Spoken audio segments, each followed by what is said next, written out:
at Radio Free America, and this is Uncle Sam with music and the truth until dawn. Right now, I got a few words for some of our brothers and sisters in the occupied zone. The chair is against the wall. The chair is against the wall. America, this is a long mustache. John has a long mustache. It's 12 o'clock, Americans, another day closer to victory. And for all of you out there on and behind the lines, this is your song. All right, welcome everybody to another of our Minuteman University podcasts, an effort to help inform and inspire people to be part of this conversation. We got a lot of stuff to talk about tonight, so we'll cut this part of it quick. I tried to gather some of the people that have the most intense focus on what's happening in the NRA, people with insight and an interest in sharing that information so that we can work as a community and change some things. And this is a very interesting times, I guess is a nice way to say it. And this is an interesting, difficult subject to get into just because it's so elaborate. So I'm going to quickly introduce our panel tonight and thank everyone for being here. Everything we do is an effort in interactive nature of this internet. So use the internet tonight, ask questions, anything that we might not be able to address. We will be able to see in the recording or whatever later. There's a super chat feature on YouTube. I want you to ignore that. Instead, I want you to consider if you like the stuff that people are talking about in this panel tonight, or anybody that's creating good content, check out their Patreon account, check out their websites, and consider getting them a cup of coffee every once in a while, and you'll be surprised how much we can change when we empower each other with the financial side of it. But let's ignore all that, and let's talk about the NRA. I'm going to go from my left to my right, and welcome everybody tonight. We got Jared from Guns and Gadgets out of Massachusetts, right? And you're muted. Easy. How's that? Did it connect again? Yeah, there we go. All right, sorry. Thanks, guys. Appreciate the opportunity to be here, and look forward to telling everybody what we can do to get this NRA going back to the way it should be. You bet. Well, I'll introduce everybody. We have just a couple of bullet points, but I want to thank Jared for your consistent efforts on getting the news out there on all different points and gathering people that can give you insight and sharing that. That's awesome. We have Jeff Knox, author, and we've had him on the show before. You're an author and a 2A activist, very aware of what's happening with the NRA. Thanks again for joining us. My pleasure. And from Firearms Coalition, correct? That'd work? Right. The Firearms Coalition, we have been around for 35 years and before that, and as an organization, 35 years. And we've been working with and around and keeping track of NRA for over 40 years. So we've been in the thick of this forever. And hopefully some of it will pay off with some of the getting this information out to people so they can do something. We got Rob Pincus joining us. Thanks for joining. I.C.E. And you got a lot of hats. Hats. Appreciate you guys having me on tonight. Things are rough. They're probably going to get worse, and I think it's good that we get a lot of different voices out here, and this will give us probably a really good resource to share with people when they say, but what's going on? Here's your update coming up now. Exactly, and maybe we can at least start this conversation and get some grasp on it. Appreciate you being here. Shawn from We Like Shooting, you've got some of the other guys there with you. You guys have done a lot with your projects, but recently with the NRA history. Thanks for showing up. Thanks for being here. Yeah, you bet. Glad to be here. And then Tim, Military Arms Channel, again, thanks for joining. Obviously, one of the larger presences on the YouTube and on the internet as far as gun rights, and then willing to stand up to the status quo with all this stuff. So we appreciate you being here too. No, thank you for having me, man. It means a lot. All right. So again, we're here to talk NRA, and we've been chatting a little bit in the emails, a little bit off air here, and it's a tough nut to crack, right? So I think one way to bust into it is, where is the NRA today? Does anyone want to start this one off? We kind of just talked about maybe doing these one at a time. I'll start, because where the NRA right now is in the middle of a river in Egypt. The board of directors has a small group of the board of directors has circled the wagons around Wayne LaPierre, and there is fire coming in from all sides. That small group of directors is able to create enough interference to keep the rest of the board from taking serious, significant action, and the regulators in New York, where NRA is chartered, are just eating this up because all they have to do is sit there and rake in the information and watch NRA destroy itself. And that's what the NRA is doing right now, is destroying itself. I'd like to add to that because, I have some insight as well. This isn't new for the NRA. They've been at war with themselves for quite some time. For a short time there, when Pete Brownell ascended to the presidency, he sat down with me and we discussed some of the problems with the NRA and some of the directions he had hoped to take it under his presidency. But of course, he warned me that he had very little power in the organization, but was trying to build a coalition to try to, affect positive change. And I said, "Yep, I'll back you. For as long as you don't stab gun owners in the back, I'll back the NRA and support this change from within." Lasts all of about 5 months. Vegas happened. They posted the joint statement from Wayne and Chris, and then the battle lines were drawn once again. And I bowed out and I said, "If you guys ever stab us in the back, I will become your worst enemy." And I've tried to keep my promise on that point. But they've been battling themselves for some time, and I think the biggest mistake that was made was back at the revolt in Cincinnati in 77. They set the board up in such a way that they couldn't have a revolt again. And with so many directors, it's very difficult to crack that nut and actually affect any type of change whatsoever. And quite honestly, Wayne does whatever he damn well pleases, because things like suing ACMAC, he didn't even consult the board. And when they put that joint statement out saying that bump stock should be regulated away, they didn't consult with the board. They make decisions that can cripple and financially ruin the NRA every single day. And the board many times has no idea what's going on. And the president, his only power is just really to pacify the board to keep them out of Wayne and Chris's hair. So the organization's been a complete cluster F forever. So it's nothing new. It's just coming to light now because Oliver North went public with information. He threatened to spread dirt that everybody's known about that's paying attention on Wayne LaPierre. He threatened to go public with it if he didn't step down, and it kind of backfired. But what it did do is bring awareness to all the problems that the NRA has. If ACMAC and the NRA suing each other over scraps isn't enough to tell people something horribly wrong. Sorry, I had to throw that in there. Yeah, you're right.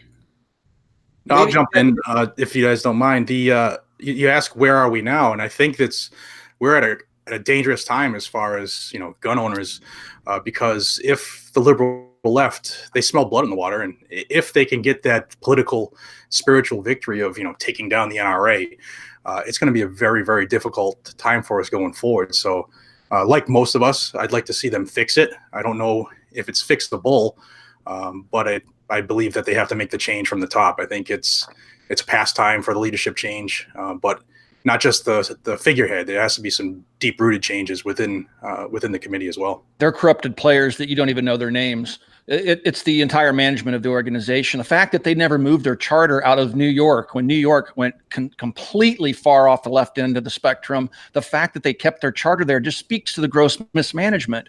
Nobody there's doing their jobs. They should have moved the charter out of New York decades ago. Is that a decision they can make? They're going to get dissolved. And when the NRA gets dissolved, it's not going to help us. I agree with that point. I would like to see change. I'm not trying to burn it to the ground. I would like to get it fixed before we get the next staunchly anti-gun administration. And Trump's bad enough with some of the stuff he's done recently. But if we get a truly anti-gun administration in there, and we get an anti-gun House and Senate, and we don't have a strong NRA actually fighting for us, we're in a bad way. But it's not to say there aren't other great groups out there like the Firearms Policy Coalition, SAF and GOA and others, but it would be nice to get the NRA fixed if at all possible. Nobody's looking for the loss of that resource. We'd like to repair the resource. Absolutely. Without Rob, did you want to add something here? I was going to actually ask Jeff maybe to jump in and give us the perspective from the very inside view that he had of really what happened in 1996, 97, because I think that's really what has set up where we are now. Granted, the 77 revolt had some major changes and created some structural differences, but it was really the installment of the Wayne LaPierre regime and the relationship from Ackerman McQueen that really, I think, derailed the NRA, even as a lobbying group strategically, long time ago, when they turned into a fundraising group to a small niche of American gun owners. You know, the conservative politics issues, the overlap with social identity politics that have really very little to do with Second Amendment and have offended and ostracized so many people in the community. All that to me really started in the late 90s. Maybe I almost see the Oliver North move by Ackerman McQueen as similar to the Charlton Heston move by Ackerman McQueen in 96, 97. Jeff, can you just touch on that history for everybody for a few minutes? Sure. For those who don't know, Dad was a leader of the movement in 77 and was the floor leader. He introduced all of the bylaw amendments and so forth on the floor at Cincinnati. And one of the things that they were trying to do, they tried to remove the board of directors at that time, or a good number of the board of directors, but the lawyers stood up and said that they couldn't do that. And then over the next several years, both sides were sort of undoing what happened at Cincinnati, because one side was trying to block the counter-revolution, and the other side was the counter-revolution and was trying to keep them from doing, from getting any further. And then we move up to the 90s. Dad got back up onto the board, moved up into the vice president slot, and the majority of the board was really frustrated with Ackerman and McQueen and wanted them gone. And they told Wayne to get rid of Ackerman McQueen. And Wayne drug his feet, didn't do anything. And finally, they threatened Wayne with his job if he didn't get rid of Ackerman and McQueen. And he said, okay, I've done it. Ackerman and McQueen is gone. We have a new PR agency called the Mercury Group, which he didn't tell anyone was a wholly owned subsidiary of Ackerman and McQueen, with all of the same people in all of the same positions, getting the same, thousands, tens of thousands of dollars a month. That led up to a real loggerheads battle at the 1997 winter board meeting. And what Wayne and his crew did, and actually John Milius, the guy who wrote the line, "Do you feel lucky, punk?" Was a member of the board of directors, and he bragged about this in 2005 in a Washington Post interview and said, "We were playing hardball politics. In other words, I didn't speak the truth for weeks. We got one of the Knox guys, took him out to dinner, got him liquored up and fine cigars, and we convinced him that Wayne was willing to step down with the right golden parachute, and we brokered this deal with him." So he goes back. This is the night before the board meeting. He goes back. He tells everybody that he's fixed it, that he's found a solution, that Wayne's going to resign, that they've got it all settled out.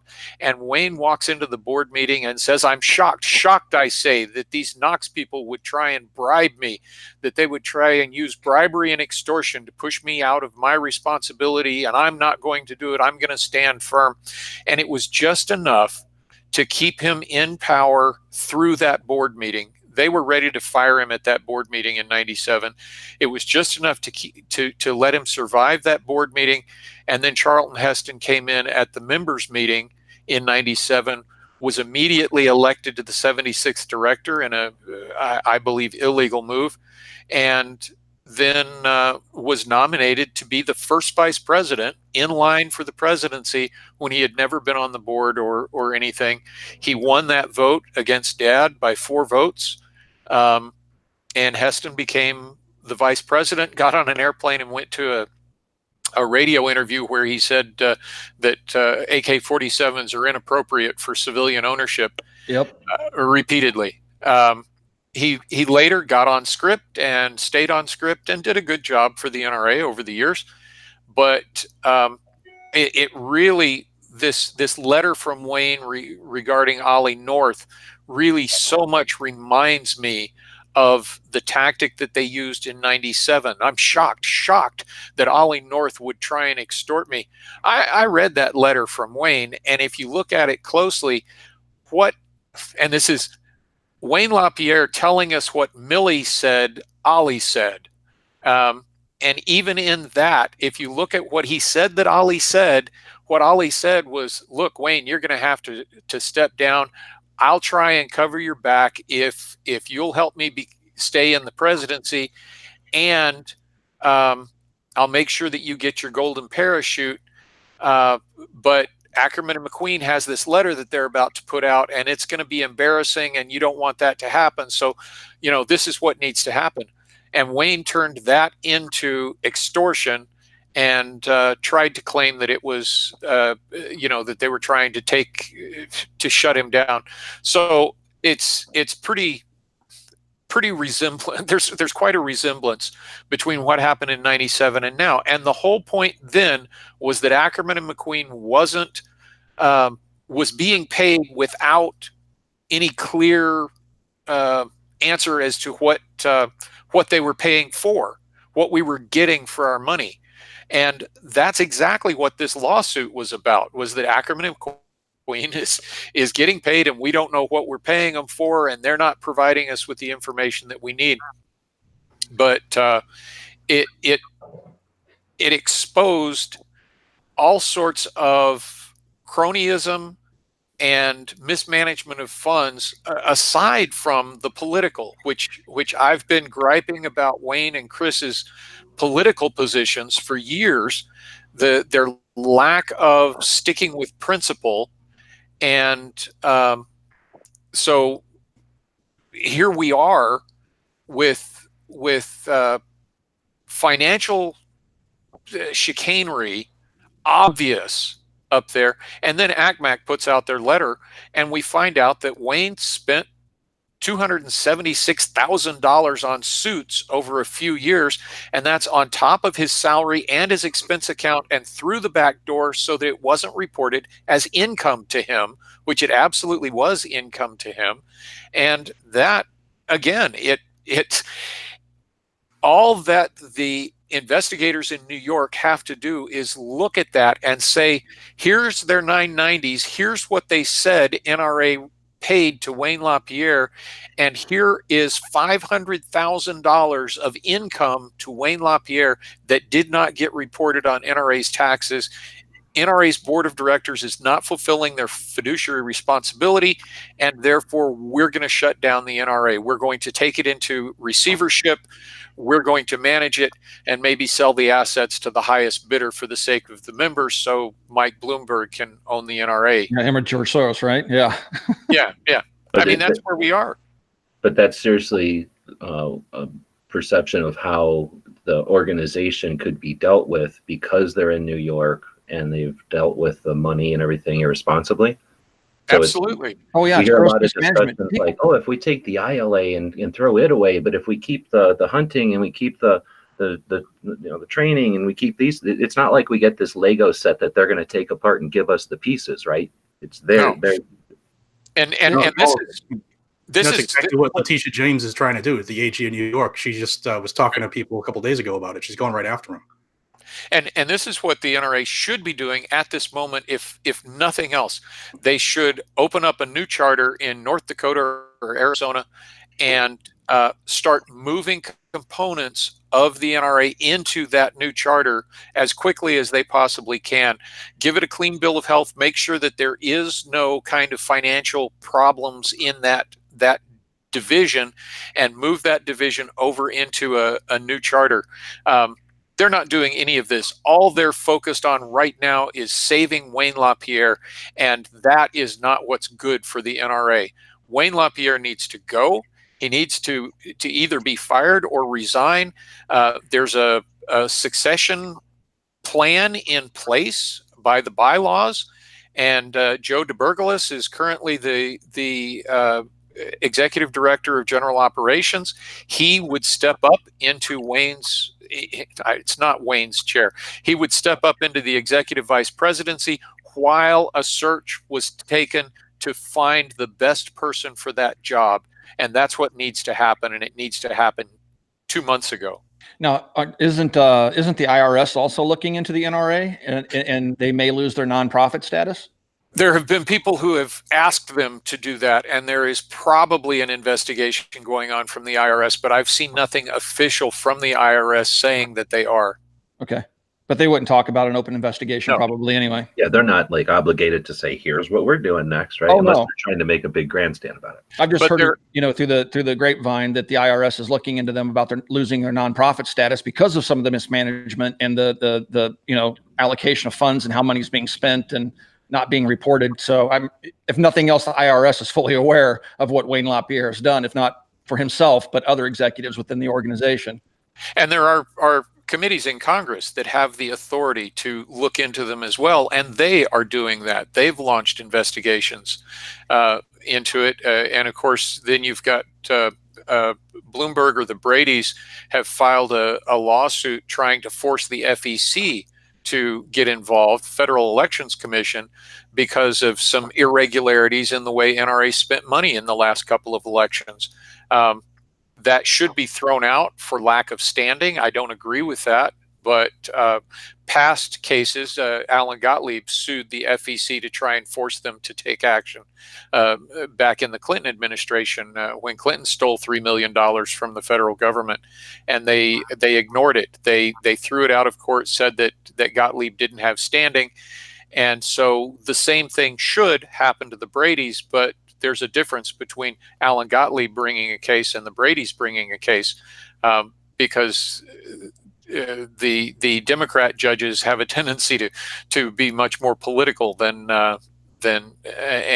lean towards Democrat or progressive causes. So no telling where that's going to go. We want to divide the show up into three pieces here. Like, where is the NRA today? What are our options and what's next? So I'm going to play host here for a second, give everybody a second to think about if there's anything else we want to address with, talking about where the NRA is today. I want to thank Rob for asking Jeff to give us that insight, because that stuff about Wayne pulling this like little charade is insightful. But I heard something there that's even more devastating to me personally than the NRA issue here. Did you say Melius was on their side, on LaPierre's side, or was he on our side? Melius was on their side. He was on LaPierre's side, and Dad recruited Melius back. And this is one of the things. So many of these people on the board of directors at the time were people that Dad had recruited onto the board, and Melius was one of them. Melius went in with Tony Macris. Tony Macris was Wayne's ACMAC guy. He was also Charlton Heston's personal PR guy, and he was the connection that allowed them to bring Heston in. And so it was John Melius, Charlton Heston, or John Melius, Tony Macris, and surprisingly also Robert K. Brown of Soldier of Fortune was in on that meeting, and they snookered this guy who was nominally one of Dad's guys and used that. I spoke with Bob Brown a couple of years ago at SHOT Show and reminded him of this, and it's hard talking with Bob. He is so bloomin' deaf, but he didn't remember it, and so I got the Washington Post article and I emailed it to him, and he said, "Wow, okay." And now Bob has been for the last several years one of the most spoken opponents of ACMAC on the board of directors, and it's kind of come full circle. But at this point, yeah, it's a bit of a mess. That's sad to hear about Melius, but so is there anything else that we want to chat about with the status of the NRA today? We kind of talked a bit about its legal status in New York. Tim, when you were talking about why out of frustration they haven't moved out of New York, do you guys know, is that something that they could have done and chose to not do it, or because of some reason it's easier to stay there or something? As best as I can determine from conversations I've had with board members, it's just lack of management. The people that are being paid to be managers of that organization are just acting like board directors, like, Tom Selleck, who never shows up for a vote. It's just a feather in its cap. That the executives that lead that organization soak up big salaries and they don't do their jobs. And that's going to get them into trouble. I mean, just like Knox just said, I mean, they could be moving right now to get the charter moved to another state and away from New York. But despite the pressure they're feeling right now, they're still doing nothing. All they can think about is saving Wayne LaPierre. That whole organization exists to make a handful of people filthy rich and live like royalty. And that's while they're paying the line staff almost nothing. The pay grade at NRA for regular folks that work there is ridiculously low. That and the morale is ridiculously low, absolutely. And have been for some time, and that's coming from people that work inside that are, you know, friendly to me. And so, yeah, you're absolutely right. There's also the issue of right now the victim card that, you know, the NRA, part of their pandering to this small niche of gun owners who've been supporting the organization for the last decade plus, really is part of that is fearmongering, and part of that means constantly playing the victim. And they've been really, really good at using this fact that New York is after them, and, you know, the mean liberals in New York. The fact is, if they had moved to Arizona, they'd still be under investigation for these things. As these things are coming out, it would be Arizona, North Dakota, Texas, Florida. Imagine if they couldn't play the "we're a victim of the mean liberal organization in New York" coming after us. If it were because these investigations, the wrongdoings, the fiduciary neglect is real, and they aren't even refuting the allegations, right? They're playing the victim card. So if they were to jump and move, there's a couple things going on right now. First of all, they're playing the victim card. You know, we're going to go bankrupt. We're not going to be able to do business in New York. It's going to kill us. We need to be able to be free. You know, ironically, they're asking for freedom of speech issues in New York, but, you know, they don't want the members talking to them. They won't let some of the board members even speak freely about what goes on in the executive session. But they're playing that victim card against New York, while at the same time, you know, Carolyn Meadows is putting out statements that we're perfectly fine, we're solvent, we're good, the NRA has never been in better financial shape. And there's these mixed messages coming out depending on, you know, what day of the week somebody wants to listen. Eventually they're going to hear what they want to hear to be able to keep waving the NRA flag, and they're counting on enough firearms owners, enough Americans continuing to wave that flag and send in the $40 a year or spend the $150 here and there to continue the cronyism and the enrichment. I mean, that's the NRA today, unfortunately. Yeah. And they've been playing that victim card forever. I mean, it was funny to hear you say that Wayne LaPierre's pulled out the same old, you know, trick with Oliver North and saying, "Oh my gosh, he was blackmailing me," when Oliver North was threatening, presumably, to go public with his misdealings, mismanagement, and corruption if he didn't step down. And I'm being blackmailed. You know, they always play the victim card. Not only that, they speak out of both sides of their mouths. Like, take the bump stock ban, for example. The joint statement still exists on their website where they call for regulation of bump stocks, yet they put out press releases saying that they oppose all bump stock laws. Yet show me one lawsuit where they actually challenged one of the state laws before the federal government did it through executive fiat. They speak out both sides of their mouths. They're trying to pull the old Clinton politician stuff where when he's speaking to a group of college students, he has his hair colored. The next day he's speaking to a group of senior citizens in Florida and he's got his natural silver hair. That's exactly the same stuff that the NRA does. They pander to their audience, and there's just this humongous core that isn't active in social media that keeps feeding the machine, because they just want to wear that NRA patch. Because they built it into a lifestyle brand that if you're not an NRA member, you're not a true gun owner. You're not a true Second Amendment supporter. And it's all false. It's all marketing. And it's so frustrating trying to wake people up to this fact. And it's not because we're trying to burn the NRA down. We're just trying to get the members to wake the hell up so they can fix what's wrong. But now it's almost too late, because the state of New York's going to take them down. The IRS may take them down. They've screwed up so bad and it's gone so public now that I don't know how it's going to be saved. And they're hemorrhaging money to the lawyers at this point. Just hemorrhaging over $2 million a month at this point. Well, they claimed last year that they lost $40 million. They're $40 million low on revenue. What was the number? Well, yeah. 30, I mean, it depends. All right, they're playing accounting tricks. Right. Well, on the attorney's fees, I literally just read an article today, and you got to question where it came from, the validity. But they're claiming almost $1 million a day right now with everything that they're facing from ACMAC and vice versa. Wow, that's your money well spent, isn't it? Those dudes you send in, and they fill up your mailbox with a bunch of junk, and all that costs money. And when Wayne's off flying around the Bahamas and everything else he does, going to Russia. And that's where your dues money's going, to buy him suits. They have lavish parties. I've seen them. They live like royalty. They're not spending the money the way you think they are. The executives make more money than the ILA has for an annual budget. It's ridiculous. They depend on the existence, like over the decades, and what are the tradition they've created or whatever, and what we all assume it is. So I think you made a great point there, and they're engineering it into a lifestyle brand. Oh, they absolutely have made it into a lifestyle brand. Yeah. When we think about, go ahead, Shawn. I was just going to say that's a big problem, is the message has been lost, and the message has not changed with the times.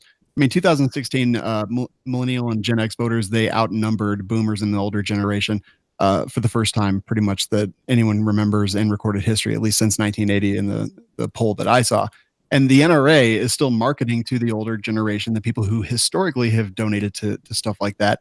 And they just, they have not changed. It's a huge problem. They're just stuck in whatever they are. And the message has been lost. You know, the younger generation coming up has different concerns, but no, they're just stuck there lying and doing what they've always done. When we talk about where the NRA is today, and we think, and we say like they are protecting Wayne LaPierre, like how big of an organization are we talking about? Does somebody have any idea of like scale? How many employees? We know there's generally there's a board of directors with like 70 something people. There's an executive board there that's responsible, and then there's the presidents. But what else do we have in the NRA? You talked about employees that aren't getting paid and aren't real familiar.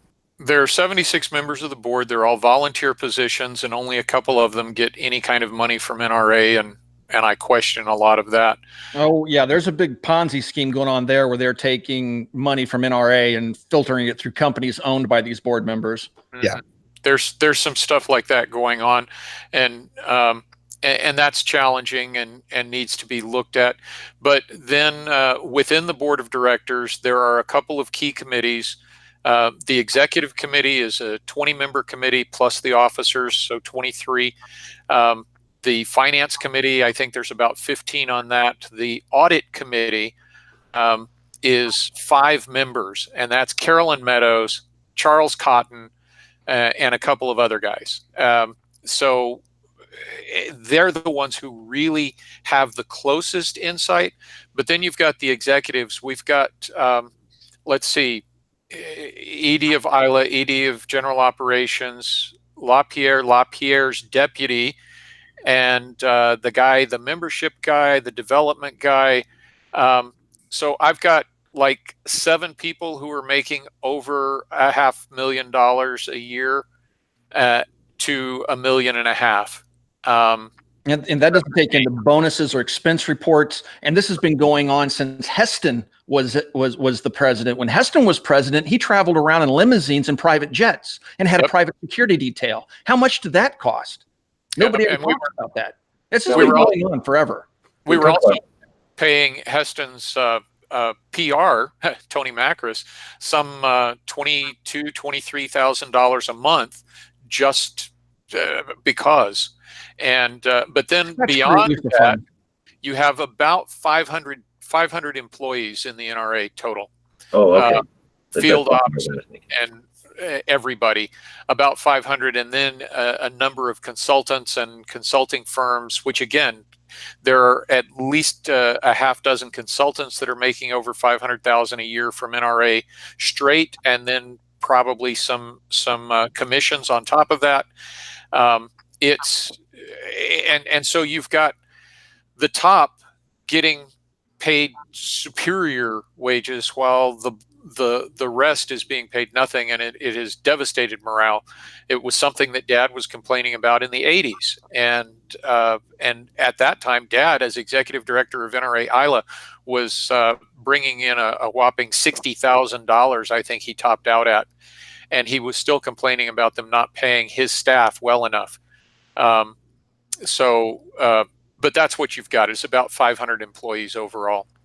When you want to keep something, what's the word? Like you keep people in that aren't going to be involved enough to pay attention and notice the big game, right? You're going to bring people in that just do the drudge work and don't just get a portion of the job, and you get rid of the people that are dedicated to the organization. No, it's actually the other way around. It's the other way around. They're bringing in people who are dedicated to the cause and giving them the opportunity to do something with something that they really care about, and are willing to take less money because they're working on something that they love, and they're taking advantage of that. And those people, after a while, they run out of steam and can't keep going that way. And that's where we are now. I get calls from media frequently, the New York Times and NPR, and even the guy Speece from the Trace has called me to ask questions about history.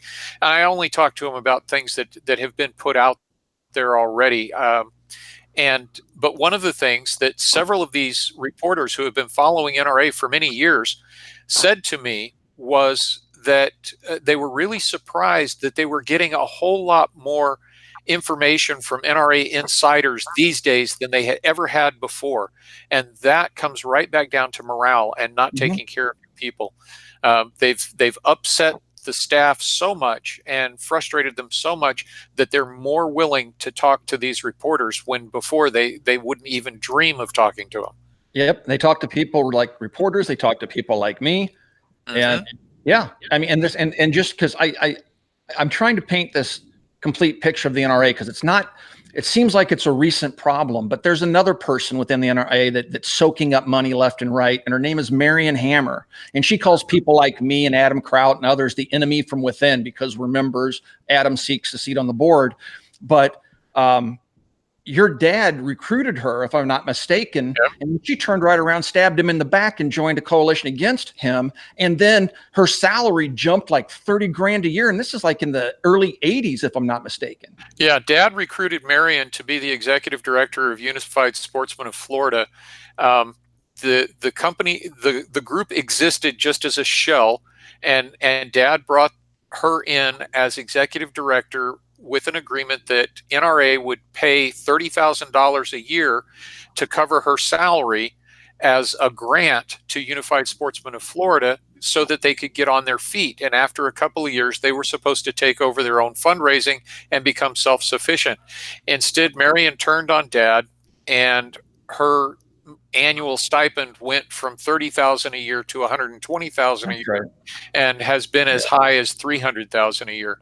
And she's down in Florida quite actively screwing with the Florida gun owners. People, like, there's some people that think that she does great things down there, and there's other people that, you know, point out all the awful things that she does. But she's a very loud voice right now, that, you know, speaking out against people like ourselves on this podcast. And she's done some great work. There's no question about it. Marion Hammer, you know, she deserves her place in history as a defender of the Second Amendment. But her activities within the NRA are just atrocious, just absolutely atrocious. She was the president at one time, wasn't she? Yeah, she was the first female president. Yeah, first female president. She created Eddie Eagle, so we'll give her credit where credit's due. Now, that being said, period. She needs to go. Yeah, is she like under?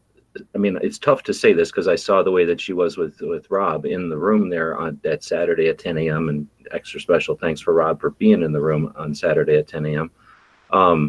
But when we saw her stand up there or whatever, is she delusional? Does she think she's doing something right, or is she corrupt and she's just gone? Yes and yes. Okay. Yeah, I agree with that.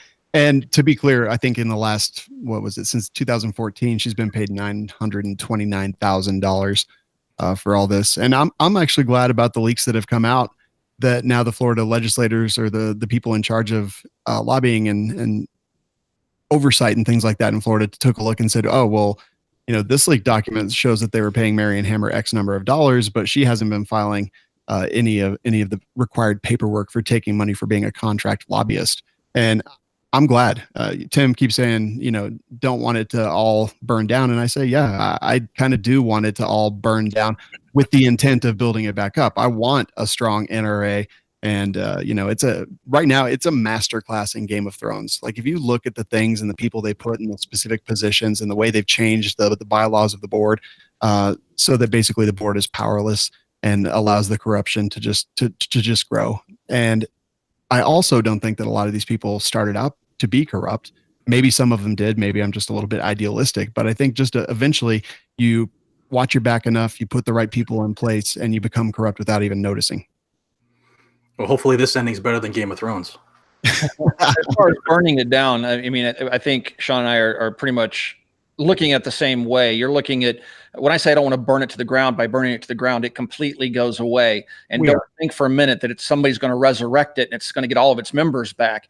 When I say not burn it to the ground, I'm meaning don't completely lose its charter. It goes away. It ceases to exist. What I hope to do, what I think would be ideal, maybe, and it's a bridge too far, but I would like to see the management erased, everybody that's currently in a leadership management executive position, all removed of their duties and replaced, and the organization started anew. But I don't want to see the charter lost. I don't want to see them dissolved or bought out by Bloomberg or whatever may happen, because that's the real threat right now. People just don't understand. Yeah. If it truly burns to the ground and Bloomberg buys the ashes, we're in a real bad way. We really are. And we're stronger with them than we are without them if we could just get them in the fight. They've been completely useless to us my entire life. And because of all the corruption and they're so busy making money for themselves, they're just barely doing anything to preserve our Second Amendment rights. If anything, they play games with our Second Amendment rights to enrich themselves. Yeah, we're 100% on the same page. I agree with that 100%. That's exactly what I want.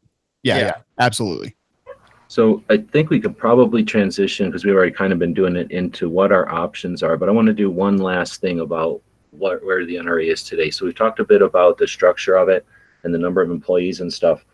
The way that's, I think Jeff was describing it earlier, it almost sounded to me like some of these, you watch a YouTube video on how to make $1 million, and it's going to tell you how to outsource everything and live in a vacation home while you just make a few phone calls. Are the people that are running the NRA phoning it in? Are they just like Shawn just kind of said, they're like, they kind of evolved into this, and now it's the routine, and it's super corrupt when we look at it from the outside. But to them, it's sort of this, warm water got hot, and now they're just, the routine. They hire a marketing agency, they everybody's happy, and then they go on these vacations, and now they're kind of with like the surprised look, like, oh, is something wrong? Or are these people like literally unscrupulous? This is their scam. Their job is to keep us duped. When they have these interactions with the marketing companies, it's like, by all means, don't bring this up. Like, this is something that we know is a loose hair or something we don't want to talk about. Like, are they intentionally doing this? Like, every day they wake up and figure out new ways to screw us? Or is this just an accumulation of a bunch of apathy and neglect, and it's turned evil? Yeah, I mean, you either die a hero or live long enough to see yourself become the villain. I think there's a lot of that going on here. It's also part of, like, once you get into the inner circle, you realize the real money and how it's being made. That's the true test of a person and their integrity. Are they going to do what's right, or they're just going to go with the flow and make themselves rich in the process? Right, and I don't question the motives, the initial motives, Wayne works hard. He works hard to this day. I don't doubt that. I don't doubt that he is engaged and trying to do the business of the NRA, but he has come to believe he's Caesar. He has come to believe that he is the NRA, and that if it's good for him, it's good for the NRA. And I do believe that a lot of the outside consultants and contractors are strictly in it for the money. And it's not just money, it's the power, the influence, the prestige. And I think that a lot of them have been, a lot of folks like Wayne have been suckered into that power, prestige, and money. And I think that he believes that he's the hero. I think that he believes that he's doing what's right, because what's good for Wayne is what's good for the NRA. He's believed his own press releases at this point. Yeah, if you ever meet the man, and I have, I mean, he seems very genuine. He seems like he truly cares about the Second Amendment.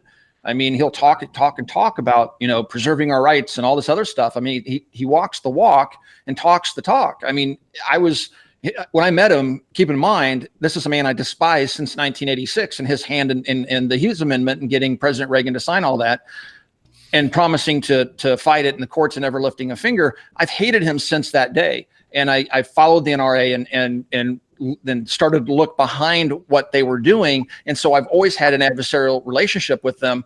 And so the day I met him and shook his hand, it was weird because you want to like the guy, but you know how corrupt he is because you followed his actions for so many years. And it's just weird. People said that about Bill Clinton. I never met him, but people that absolutely hated him could walk into a dinner and have dinner with him and have a one-to-one conversation. And even though they hated his guts politically, they would wind up liking the guy. And I would say that Wayne has that capability as well.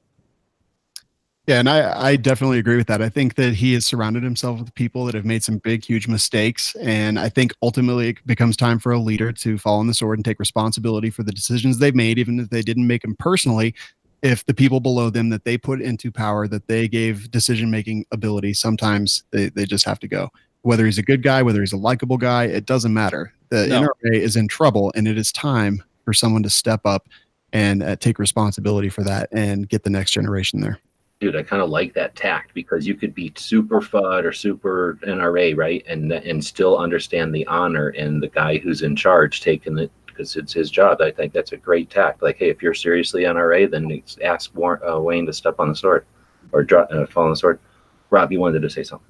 Well, I just, I kind of went in a different direction there as far as having been, essentially friends with Wayne and some of the other leadership going back into the 90s and traveling around in some of the circles, shaking hands, hanging out, having a beverage at different events, and especially a lot of the charity events and stuff, and sportsmen, the Congressional Sportsmen's Congress, some of these other events and things that went on through the industry when I first came into the industry in the 90s and early 2000s. I don't know that I ever really liked the guy personally. I think, honestly, we're talking a little bit too much about the guy, because the reality is, I feel in some ways he was sort of the figurehead in front of the whole Ackerman McQueen, tail wagging the dog that has been going on in a lot of ways. While he's been the figurehead in the face of a lot of this, and certainly, I mean, even the speech he gave as recently as the members meeting, where some of us stood up and said, time out, no, let's not adjourn, let's actually have a conversation. The speech was a great speech, right? He gives a great speech. He does present well in that pep rally venue that the members meetings really become and supposed to be, until some people stand up and say, wait, we want to actually say something. And my disillusionment with the NRA really came from working with them over a number of years. I mean, at the end of the day, while it's not considered a donation, but the millions of dollars that they made distributing the DVD series that I did with them starting in 2006, and we distributed over 4 million DVDs through the NRA alone over the course of a decade. And it was towards the end of that decade that I really came to see just how manipulated the system was by the people that were in leadership there. We had a great relationship with them for a long time. And as I started to see, even to the point where it benefited me in some ways, to have the membership silo and the merchandising licensing silo tell the training division, no, don't worry about these training DVDs. They have nothing to do with the NRA curriculum. We're doing that with this outside guy. And just the fact that they didn't get a vote. Now I look back and I see kind of the wrongness of that. Here's something going out with the NRA brand, and they're supposed to be the guys in charge of training. And then essentially that went all the way to the point where Ackerman McQueen still installed their guys over the last few years and basically displaced the entire history and tradition of the training and education division for decades, with the Powell obviously coming in. We know about all the corruption with Josh Powell. Like I said, this is way bigger than just Wayne LaPierre. He has become the figurehead. I think the danger is he falls on the sword, he resigns, and he goes away, and yet the status quo and the system and the strategies don't change and don't evolve. That's my biggest concern. Remember, absolutely. As I've said, the whole management team needs to go. They're inept to their very core all throughout the management structure. The organization is completely broken, and that's evident just in their actions. They can't even answer basic financial questions, and they won't move their charter out of New York, and so many other stupid things that would be so simple for a true manager to do.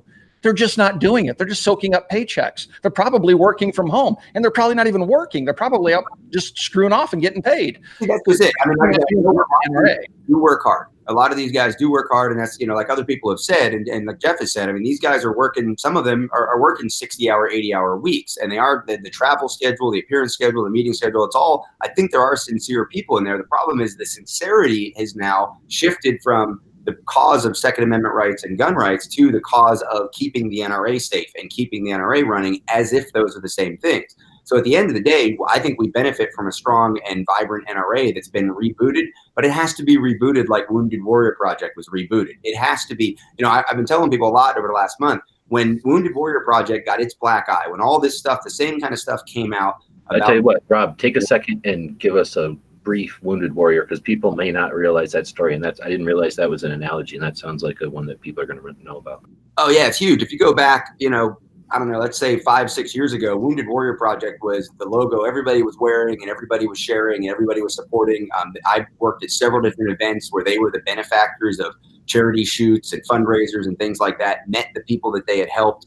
But the problem is they were spending, whatever it was, I'm going to make up a number for a second, 90 cents on the dollar to the lifestyle, to the travel, to the salaries at the executive level. They had a lot of sincere volunteers, very much like we're talking about with the NRA, the kind of bottom part of that pyramid were people that really, truly were putting their heart and soul into making things better for disabled vets and their families.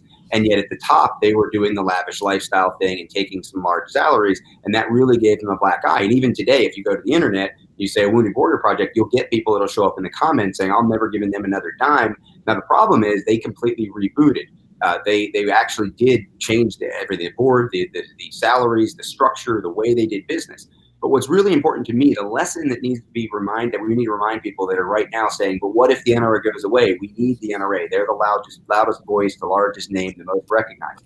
Keep in mind, so was Wounded Warrior Project 5 years ago. When they got the black eye and they stopped being supported, especially by the Second Amendment community, we didn't stop supporting disabled vets. We didn't stop supporting wounded warriors and their families. We just gave those resources to some other entity. And there are, as Tim mentioned earlier, there are plenty of other entities inside the Second Amendment community. And quite frankly, I think we are a much harder enemy to deal with to the people that want to take away our gun rights if we're the many-headed hydra instead of the 800-pound gorilla.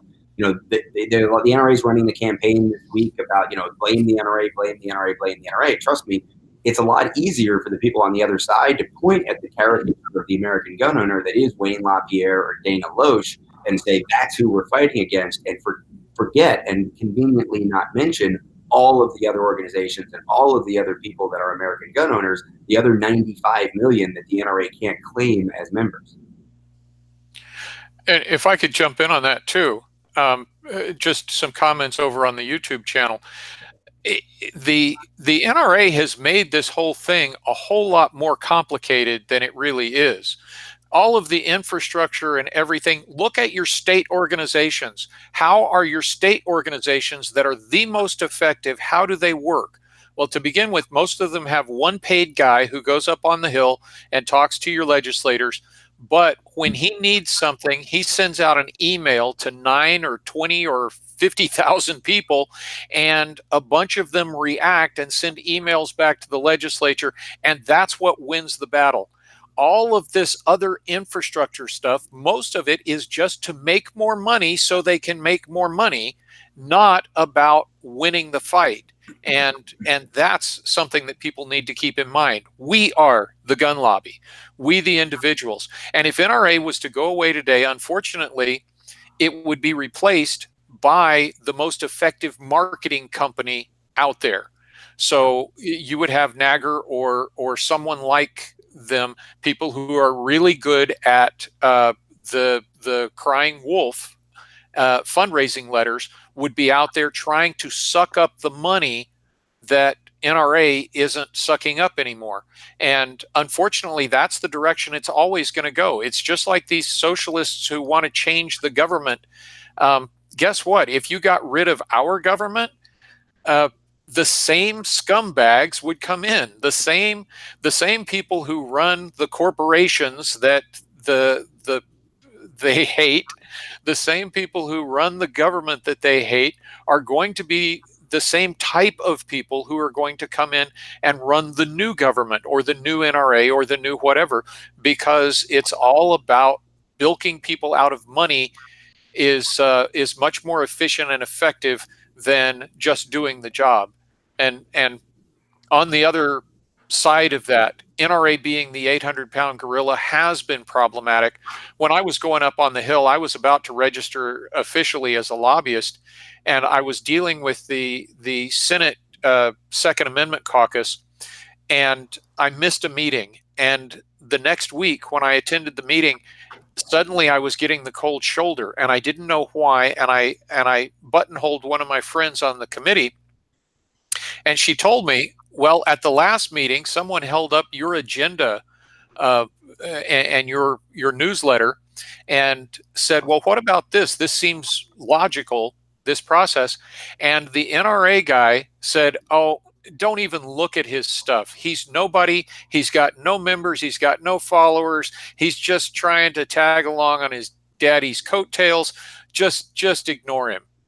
And a lot of them did. And that was when I decided that I didn't need to be in Washington anymore. I would do my business over the phone and email and go back home to Arizona, where I like to live, and get out of that mud hole swamp. But that's kind of the way it has been working, and it's not working. All right. Well, without getting too negative, our goal here isn't to shake fists at the sky and just complain about what exists, right? Our goal is first to illuminate what's going on. We've been chatting for an hour, and again, I want to appreciate everybody's time. I know that Rob and Tim are getting pressed on time, but let's transition into what are our options. What are some options? Tim, Rob, when you guys take it, and we'll go from there. Well, I think the strategy one strategy we can use is to deny them funds. And if we can spread the word and get people to stop financially supporting the NRA, at some point it's going to become so painful for them that's going to force change. But who knows how long that can take, because people seem to be really slow on the uptake that are staunch NRA supporters. But I will say, the last time I went to an NRA convention and walked the floor, it was in Dallas, and I met people, and I'm wearing my NRA's Not Real Activist t-shirt, walking the floor, and people in full NRA dress, man. They got the buttons, the hat, the red vest, and, lifelong NRA members in their 50s, 60s, and 70s coming up to me saying, thank you, because somebody needs to fix this organization. They're still supporting it, but even those guys are starting to realize there's something wrong. But all we can do is deny them money and force change that way. Or, Rob's got some ideas. I mean, I've been trying to just deny them access to funds and deny them access to social media, because if they can't recruit in social media, they're going nowhere in the future. And so if we can deny them access to our community, and we educate our community, that's already hurting them. We already know that's working to a degree, but how we take that a step further, I'm open to ideas. Well, I think that's got value also, or it's valid. It's valid because at the same time you're doing this effort for this particular situation, you're empowering all of our viewers, our audience, people that are in the community, that we have influence on our organizations and that they're accountable to us, just like our representatives, right? So hopefully we put this effort in now for the NRA, and we've got that for future need if necessary, right? Yeah, I just want to piggyback on what Tim said, because he's spot on. When organizations have gone so wrong, the only way they can fix them is with the money in the pocketbook. And also, I think we're playing a big part. Those of us who have, much bigger platforms than I do, as long as we keep pumping the truth out there and we can start making people see the light, I think that is ultimately going to help more than any email campaign or anything like that. If you hit them in the wallet and get more truth spread, I think it's going to force their hand more than anything. This strategy is risky. We have to recognize that, and we have to talk about it. I think it's something that we don't talk about enough, is we deny the money. Clearly, if the money's not there, the lobbying ability isn't there, the ability to, provide money to attorneys and things like that to actually fight for some of the Second Amendment cases across the country is not there. So, I mean, at some point and I'm a little wishy-washy on this, because I absolutely understand where you guys are coming from. At the same time, I'm like, okay, well, if they don't have the money to do the actual fighting that they are doing, and I don't know that any of us agree that the NRA is not doing any good across the country. Where does it? I mean, they're not going to fix it. Like, they're not going to fix it unless they're forced to fix it, right? So, well, they're going to be forced either by the members, or they're going to be forced by the government, because the NRA on its current course is going away. That's the eventuality. That's the truth. If they don't get leadership change at some point in the near future, the NRA's very existence is in jeopardy.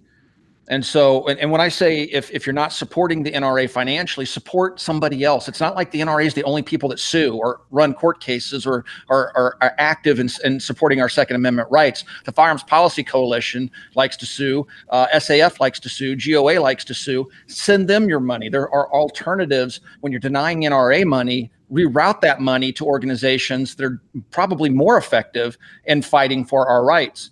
I'm not saying just take the money away and keep it in your pocket.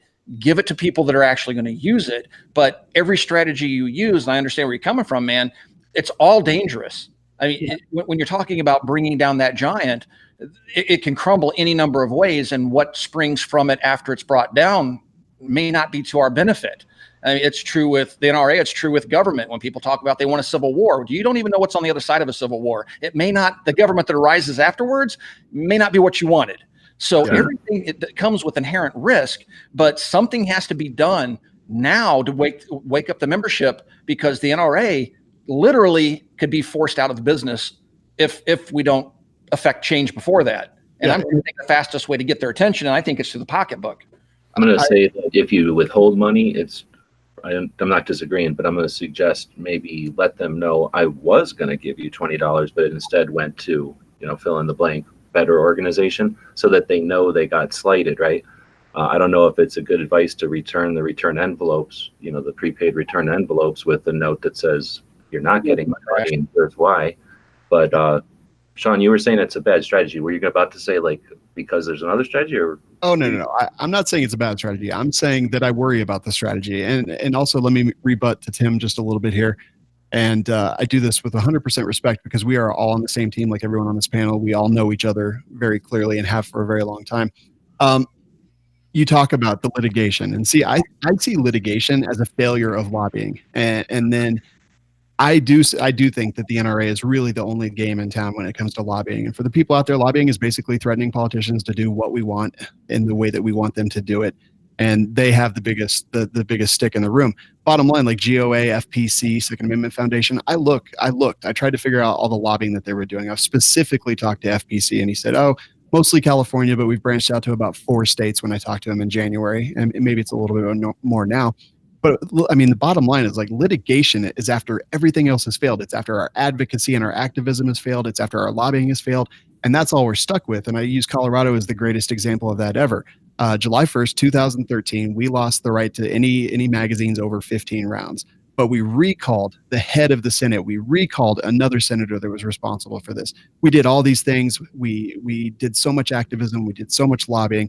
We still failed. And the litigation has been fruitless and useless in Colorado. Maybe I was reading today that we'll see something in the future, but if we lose that lobbying, that's what I worry about. And if we lose the ability to lobby and the ability to take these corrupt politicians out to the fancy dinners and do the things that we need to do to win them over to our side, that's what I worry about. And again, I mean, Tim, you are not wrong by any means. I understand what you're saying and your strategy, but I also think that it's risky, and I am stuck in between a little bit of the two. Rob?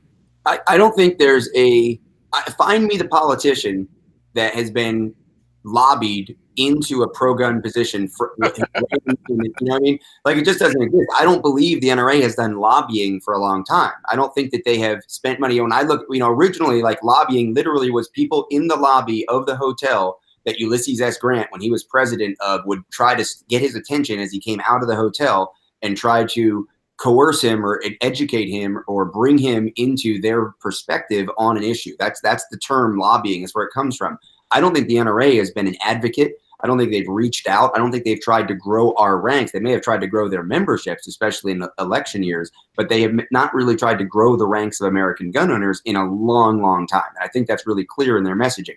I think it's clear in the way they sort. I was at one of the things with Walk the Talk America with the mental health community, where we were representing the gun community, and talked to them. And one of the Democrat guys from Maryland raised his hand and said, the NRA worked with me on writing the ERPO law. They sat there and worked with us. We helped them, get some of their interest with the penalties and things like that for false reports into it. We worked with the NRA guys, and then they gave me a D rating, because I guess D for Democrat. He kind of said it ironically, but the guy really felt bad. He felt like he had worked with the NRA and tried to show best foot forward, but clearly he wasn't going to get anything but, a low score because he was a Democrat. And I think that's the problem, is the identity politics have taken over, and the fundraising goal has taken over from the lobbying. I look at organizations like Illinois State Rifle Association would probably be a great example, where they have full-time lobbyists who spend time in Springfield, Illinois, obviously Illinois being one of the front lines of the gun rights fight in America. That there's a lot of these state organizations that at the state level do great work. I was just in Pittsburgh. A lot of us were in Pittsburgh for the USCCA Expo, And I was just there, and I actually spoke at one of the meetings for the Allegheny County Sportsman's League and FOAC, Firearms Owners Against Crime, who are fighting a great fight against the state of Pennsylvania and specifically against Pittsburgh, because if Pittsburgh wins, it's a preemption challenge that could then spread like wildfire across the country. So that local fight's really important too. I hear a lot of people, California Rifle and Pistol Association might be the best example. They're essentially a front for the NRA in California, but they do good work in California. They try to do as much good work as they can, right along with Firearms Policy Coalition. And what I think is important is to realize you don't have to send your money to Fairfax and have 50 cents taken for luxury lifestyle travel and then have 50 cents go back to California. If you're in California, support the state organization directly, and you're still going to get the lobbying at the state level. You're still going to get the campaigning at the state level. People talk about youth programs. Okay, give the money to the youth program instead of waiting for it to filter back through a Friends of the NRA banquet. And people will tell me, well, if I give to the foundation or I give the Friends of the NRA, it's different from paying the salaries at the NRA. It's really not. So much of that money gets, quote unquote, filtered through the people that run it, who are on staff. They're out of Fairfax. The people that obviously are donating to the NRA to support the NRA, they're donating to the NRA. And then some of those guns and things go to the Friends of the NRA banquets. So we really have to be careful about talking about the good that the NRA does, when what we really need to do is think about how we can do that same good without them for now and maybe forever. Well, and where I would go with this is, if you are really concerned about the lobbying efforts of NRA, and they're out there. I think that the biggest threats are coming from the states right now. The Giffords and the Bloombergs have moved into the states heavily, and it's mostly about election politics. But if you want to give to NRA ILA, that is different from giving to NRA General. And you can continue to support NRA's direct lobbying efforts by earmarking it to ILA. Be sure that you're careful about what envelope it's in.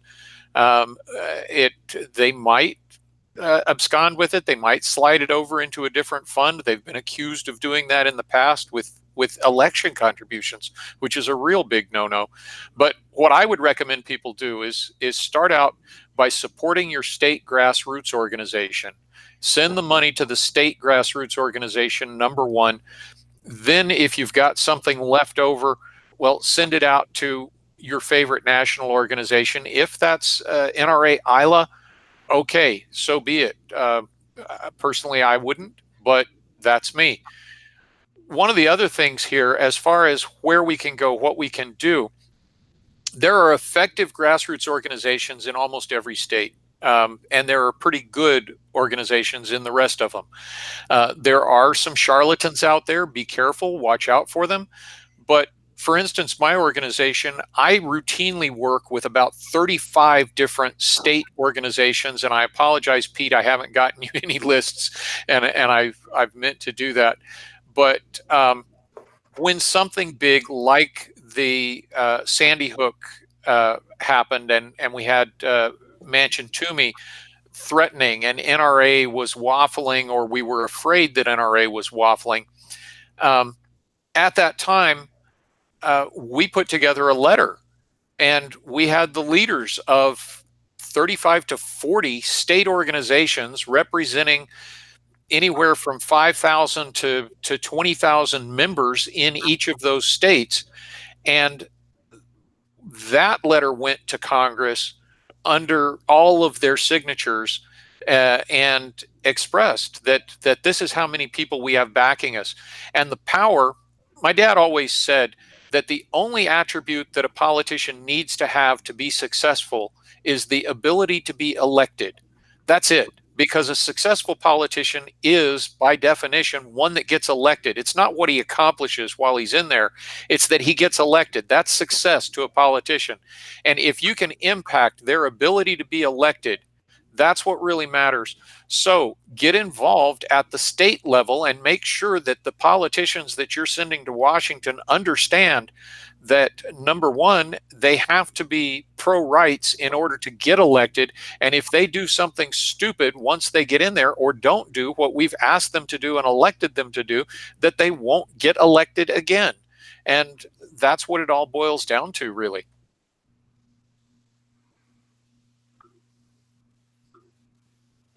Awkward silence. Dead air. So we're all professionals, but Pete So was I had a thinking. question. That's, you guys are bringing up good points. I was over there blabbing in the chat. Sorry about that. So I am. This is a little bit of a pivot, but maybe a just a palate cleanser.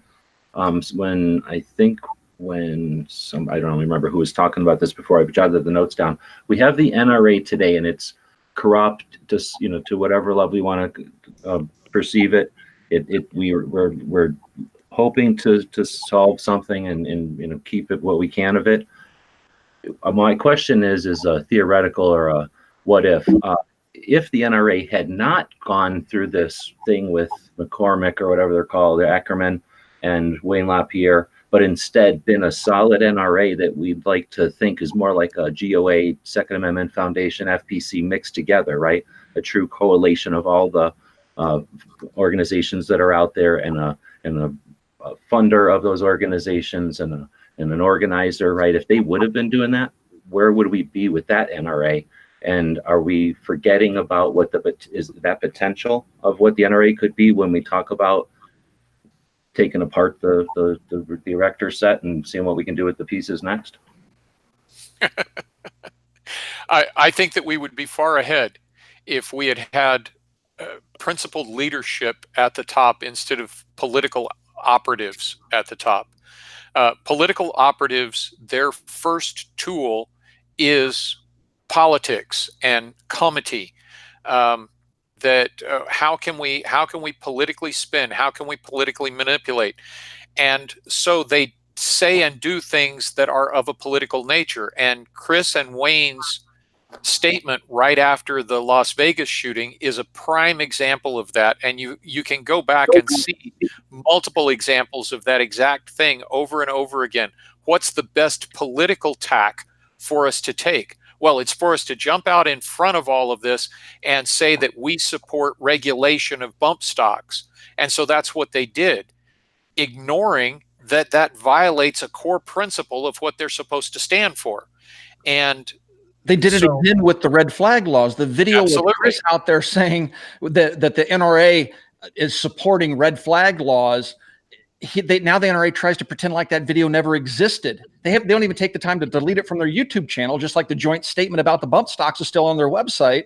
They go out there and talk out of one side of their mouth, and then over here they're saying, "Oh no, we're litigating this. We're trying to stop red flag laws in states." Well, then why the hell does Chris have a video up saying the NRA supports it and it's a great idea as long as you can impose a red flag law and still protect due process? That's like jumbo shrimp. It's an oxymoron. You can't have due process and have a red flag law.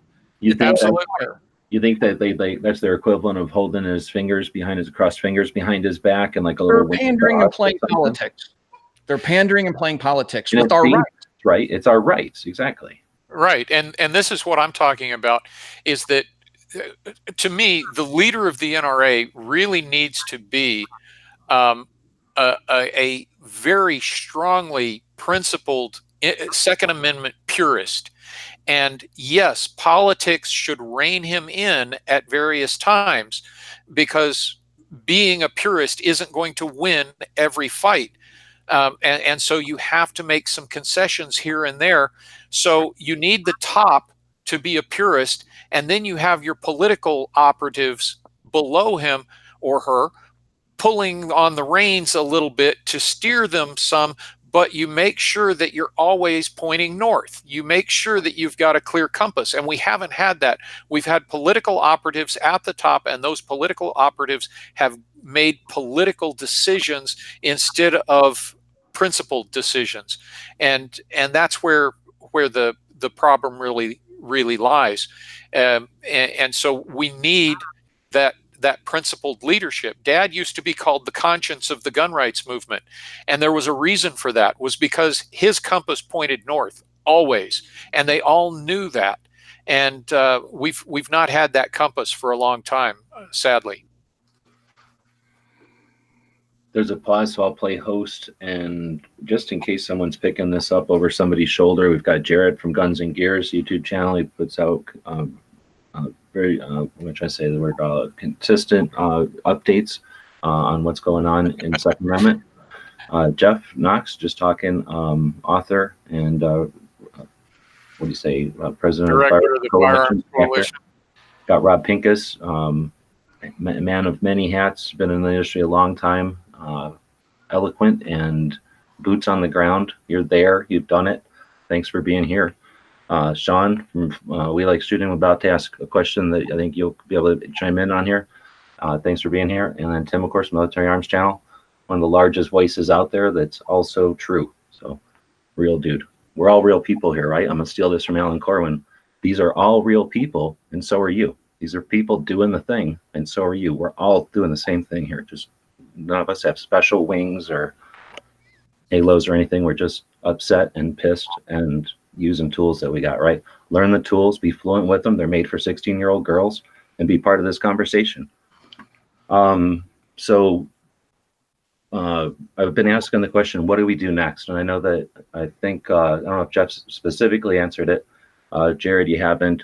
But what do we do next? We had empty seats on Saturday at 10 a.m. in the NRA board meeting.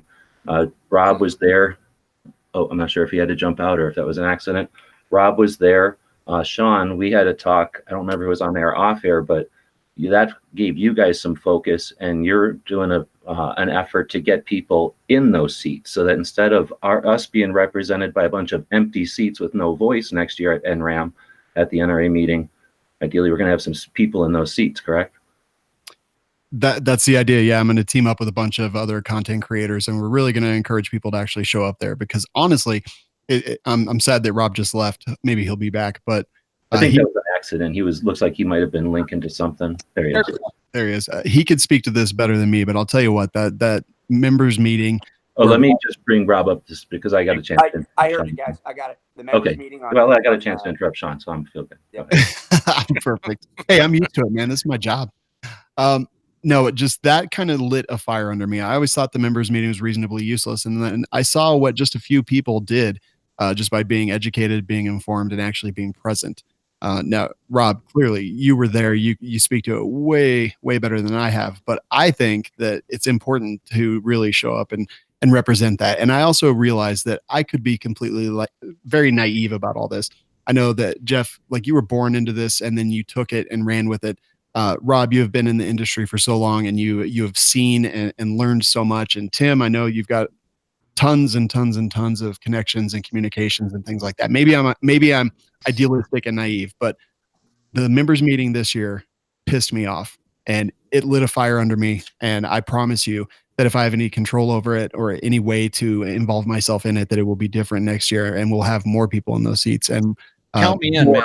Yeah, absolutely. Here's what's weird is I didn't even for as long as I've been talking about the NRA, I didn't even know about that meeting until I was walking off the TGC panel and Adam Kraut said something about it. And then I saw Rob was involved. I'm like, what in the hell? Why didn't I know about this? Okay. I'll absolutely be there with you. And I'll say to my audience, come join us.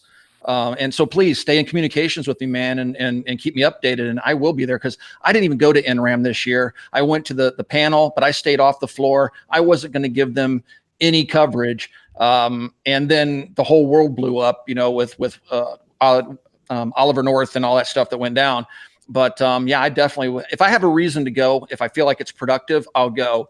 But otherwise, I was about ready to write the whole NRAAM thing off for the rest of my life. But this seems like maybe a good mission, and let's give it a try and see what we can do, man. Yeah, man, let's raise a record. No, go ahead, Sean. I was just going to say, for the first time, as a new guy, first time at the NRAAM, Rob, man, what you did was spectacular. It was inspiring, and I'm glad that I was there to see it. And again, as somebody who's new to the platform or getting the voice out there, count me in. Any way I can help, I'll do the exact same thing, because that's the way how we rebuild from the ground up. Yeah, absolutely. I think the members meeting, like I said earlier, it's kind of become a pep rally. It's become this thing where they get up, they give some speeches, they give some awards, they do release the report to the members, and then instantly, there have been times in the past, I think Atlanta might be the last one I remember, where some people tried to actually raise some questions, and immediately they just kind of get pounded by the old guard, and somebody raises a hand and says move to adjourn. Somebody else seconds it. The vote happens. People put their, they see the leadership, the officers, the person running the meeting say, that's great. Let's put that to vote. Who's done? And everybody wants to get back and touch the guns and go to the floor and get their signature from Arlie Ermy or Chuck Norris or whatever. So there really isn't a lot of business that gets done there. And this wasn't my idea by any stretch. This was actually, I think, Josh Prince and Adam. I know, Jeff, you were involved in the conversations about exactly how to use the members meeting. And I was invited to be one of the guys. You know, obviously I'm not afraid to get up and talk and you know, speak to a crowd or a microphone or a camera or whatever. So, you know, hey, do you want to join in on this? And it really was all kind of just hatched as an idea. Like, here, we got to know Robert's Rules of Order. We have to know when to strike, and we have to be adamant and assertive in this little brief moment of the window of the opportunity to act. They then tried immediately to say, well, no, you know, we've read all the resolutions that we all did handwritten. We had 30 minutes to submit things. We submitted resolutions. They said, basically, all these things are already going to be talked about at the board meeting, but we appreciate the members submitting them. Thanks, but no thanks. Let's move on, move to adjourn second. And then we won that vote by a very narrow margin, not to adjourn, with the people that were there on the floor. And that allowed us the opportunity to have Frank Tate step up and read the resolution that he worked on with Josh and Adam and you know, kind of as the everyday member who didn't have a name, didn't have any personal agenda, didn't have any, you know, platform to promote any of that, to represent the true everyday member, step up and read that resolution calling for the vote of no confidence in Wayne and many other things. And then what we saw happen was the board of directors, who, as I understand it, really, this is coming from other board members also, never really speak at that meeting. It's really a meeting for the members to speak to the officers in front of the board of directors. And they circled the wagons fast. And they went into a panic mode, and the contempt that they had for us. One board of director even turned to another one and said, are they allowed to do that? And it was amazing how incredulous they were. Rathner turned to me and told me at one point that I was a joke and that this was absurd, and the contempt in his voice. It's you know, a classic video that we've got kind of in the background. People can go to my YouTube and see the videos of some of the members of the old guard speaking to us like we shouldn't even have been there. It was really quite amazing. I mean, at one point I turned to Josh Prince and I said, hey, if did you script this? I mean, when you heard some of these people speaking, Kushnick and Porter and Marion Hammer saying things about being secret and how members don't need to know this, it was amazing that they were coming right out and saying this with an amazing amount of just contempt and derision towards voting members who were concerned about what's going on. So absolutely, I think this is something that we know they're going to rally, they're going to circle the wagons, they're going to do things to make it harder to have that happen again next year. But the more the merrier. I, for one, do not believe that I'm doing the NRA any favors by showing up, right? Like, I'm not buying a booth, I'm not running a business there, I'm not contributing. I get in for free, I have my life membership. I don't encourage people to pay the annual fee for 5 years to try to get a vote that's almost meaningless. By the time they pay the fees, taking those fees away mean much more. But if you're already a voting member, show up, because you're hurting them, Tim, you know, especially you, with a voice like you have, and the agenda you have, and the narrative that you are sharing with people. It hurts the NRA, you being there, much more than it helps them. So I encourage everybody on this group, and certainly everybody who's listening and watching. I think a lot of people were inspired by that, what they saw come out of that members meeting. And also, by the way, I had a lot of Ring of Freedom members come up to me. I had a lot of corporate people, Ackerman McQueen, some other people that work inside the NRA. One of the jokes was, you know, which one of you guys was thinking about tripping over the wire for the feed? Because that was broadcast out onto the floor of the show. And I heard from a lot of people who were watching that live that there were a lot of nervous looks and a lot of, you know, awkward faces and agitated hand wringing going on inside the NRA booth. Just wait until next year. Yeah, so show up. So what we were watching live with the room, and it would pan back and forth to you guys, that was being broadcast throughout the room.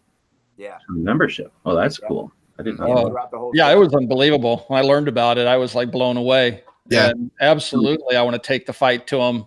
And I can't think of a better way now. So how do you guys feel if, like I say, I was frustrated because we had a chat with Jeff days before. I think I basically concluded the chat with, what can we do? What can somebody do that's there? And you literally took like 5 minutes to describe, go to that meeting at 10 o'clock. They're going to do this. They're going to do this. They're going to do this. It all transpired as if you were reading a script, right? And absolutely. Not my first rodeo. They would show the camera to where, like, Rob is over here on the right, you know, in the back of the room. And then they'd show this guy who was fumbling through the procedures or whatever, just making a mockery of it. And every time they pan, there's this room of seats, and it was, what am I exaggerating, 50% empty? I mean, it was frustrating how many every bit of 40% for sure. Okay, and what I guess what Shawn is alluding to, or ideally what we're talking about is having those seats not only full, but ideally the people that we're sitting there, we're old guys. So if we can get there intentionally at 6 a.m., we've got that room, right? And Right, we have an intent, we have a reason. So what I'm asking you guys, if we can accomplish that, or let me rephrase that, when we accomplish that, does that influence? Do we own that room? What happens with the NRA when we do that? Ish. So, I mean, look, these guys are really good at playing these games. I said Game of Thrones and I meant it in every way possible. They know where to sit. They know what to do. They understand Robert's Rules of Orders. They understand the bylaws. And by the way, if you request the bylaws from the NRA, they send you the 2016 bylaws. So it's not even accurate and up to date. I still cannot, as a voting member, I still cannot get the most recent version of the bylaws. They won't send it as PDF. They won't do anything else. They mail you a piece of crap, 2016 bylaws that's got a pink cover on it, and it's just not right. So even there, we're missing a little bit. And Tim, Rob, gun websites, I will include all of you guys, everyone. But my problem right now is I am trying to become way more familiar with Robert's Rules of Order, because it's important for all of us to do this. Like, this is the weapons that they already have used against us, and they will come up with more weapons to use against us, but we need to understand the ones that have already been there, right? We need to understand how their sword is built so that we may defeat it. But also not just that, the bylaws and the accurate bylaws, so that we know what to do. I mean, Josh Prince killed it with a bunch of that stuff. You know, he is the one that got that extended and made sure that the resolution was actually read. So we have to show up, but we have to show up and we have to be mentally ready, and we have to be ready to play their game and to beat them at their own game. And that is such an astronomically difficult and epic thing that I just said, because they've been doing it for decades. And, you know, here I am just trying to get into it a little bit in my 40s. Everybody in that room with a camera broadcasting or recording, though, and then sending it out, people in the membership seeing it happen, that has influence, right? That has effect. Absolutely. Rob, you're sideways, Rob. Something happened with you. Sorry about that. I think we need to collectively probably have an offline conversation, do regular strategy sessions, especially leading up to the next NRAAM, so we can approach our audience and audiences and maximize the effect. Because I like you said, Shawn, I don't want to go there and not be prepared, because they will be looking for us. When I told everybody I basically just sold the Not Real Activist shirts at cost, and I said, meet me out front, and we're all going to go in. They stopped me with security. They watch these things. They watch our podcasts and live streams and videos. And security caught me and pulled me aside. And my cameraman had my phone and he was recording it. And he goes, I don't want any video of this. And I nodded to him, and it's like, he knows that their shtick. Don't turn the camera off for anything, right? He's not going to abide by that. So he pretended like he wasn't recording, but he held it down by side and recorded the conversation. But, they tried to talk me down and not going in and creating a ruckus. They weren't going to let me in. I had heard through the rumor mill, they weren't going to let me in. And sure enough, security caught me at the door. And I said, look, I'm just going in there to have a conversation with people. I'm not going to go out there with a loudspeaker. I have no, megaphone. I'm just going to go around and have conversations with people. I'm a life member. You telling me I don't have access? And they backed down. They let me in. But so they will probably watch this video or other videos we produce, and they will be prepared. So, we probably ought to have a plan A, B, and C. Yeah. Well, one of the things about it too is knowing Robert's Rules of Orders is important, and anybody who wants to dig into that and get familiar with them, yes, that's helpful. But the average Joe doesn't need to know that. We have visible, recognizable presences. We know who each other are, and most of our folks know who we are.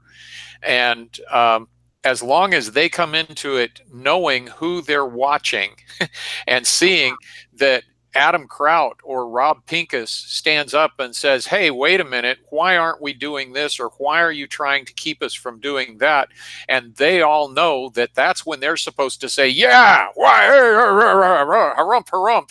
That's what really matters. And that's how it ends up working. You can't ask 200 or 500 or 600, wouldn't it be great to bring in 1,000 people? And you can't ask them all to be experts on this, but do you trust us? Do you believe in what we're trying to do? join us and participate and help us out. And that's how you do it. And something else on what we can do right now. All of these board of directors live in your home states. There are directors from everywhere. Charles Cotton is in Texas. Carolyn Meadows is in Georgia. Carol Frampton is in South Carolina. Reach out to them and your local director and hammer them. Pick a couple of directors and hammer them for why are you allowing Wayne LaPierre to be the NRA? Why are you protecting Wayne LaPierre instead of protecting the NRA? It's two different things. Why are you doing this? And of course, we've also got a board member coming up a board meeting coming up in September in Alaska. So anybody who's in Alaska and can be in Anchorage that weekend, be there. They're going to close the meeting, but be there. Have some paper that says, why are you doing this? Why aren't you standing up for NRA? A lot of them are affiliated with other organizations. You can hit them from there. Todd Rathner here in Arizona is affiliated with Knife Rights and affiliated with what is the NFA group that he's affiliated with. Let him know that you're not happy. Reach out to him through his affiliations. Reach out to Ronnie Barrett through Barrett. Reach out to Bob Nosler through Nosler. Let them know that you're paying attention. Let them know that you're unhappy that they're defending Wayne LaPierre instead of defending the NRA. Yeah, agreed. Julie Golob, go through Smith & Wesson. Reach out to her. These younger and newer board of directors, Anthony Calandro, ran on this opposition tough guy ticket, but he got silent really fast when he got the endorsement from Wayne LaPierre for that 76 seat. So Gun for Hire, hit them. Hit Dwayne Liptak through Magpul. Right. These other people who are engaged in the industry, some of whom are getting paid by NRA TV, right?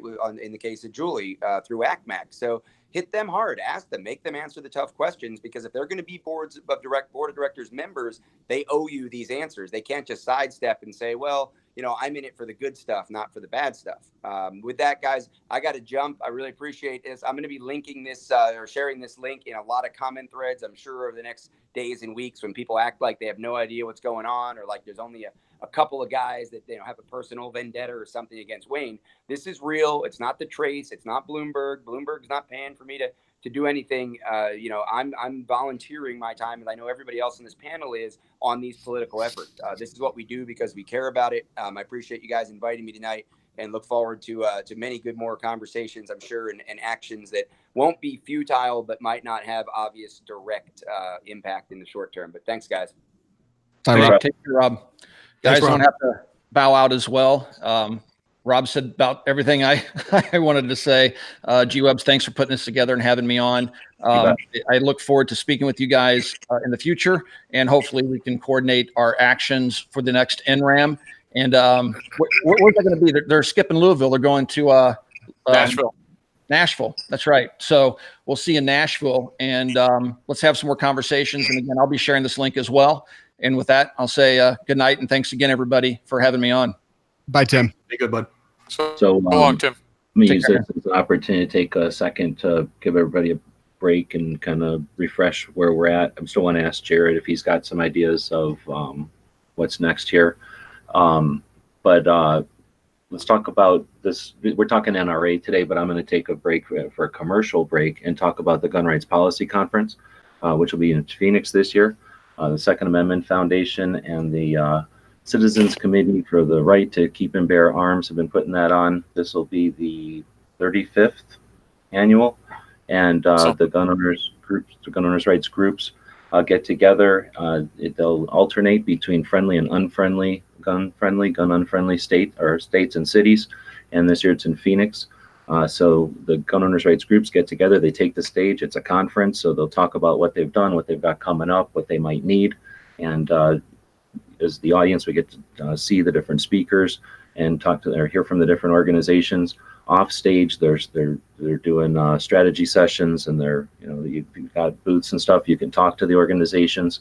It's a really nice event, and you not only can get your batteries, your Second Amendment batteries recharged, but if you want to support the Second Amendment organizations that are out there, I can guarantee you there is no better way to support them. I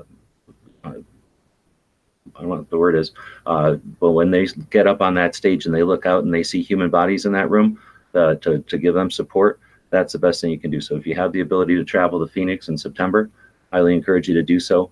First time I attended the Gun Rights Policy Conference, I turned into what I am today as a gun activist. These are just regular people who are fed up and motivated, and you've seen what people can accomplish working together with a little bit of direction. We'll change this. We'll challenge the 4473s. We'll remove the NFA. The NRA is a nice opportunity to get to work together. But again, I just want to take a break here for commercial break to mention that. I threw a link out there in the chat. But Jared, what's next? Was that what we were working on? What was next for the NRA?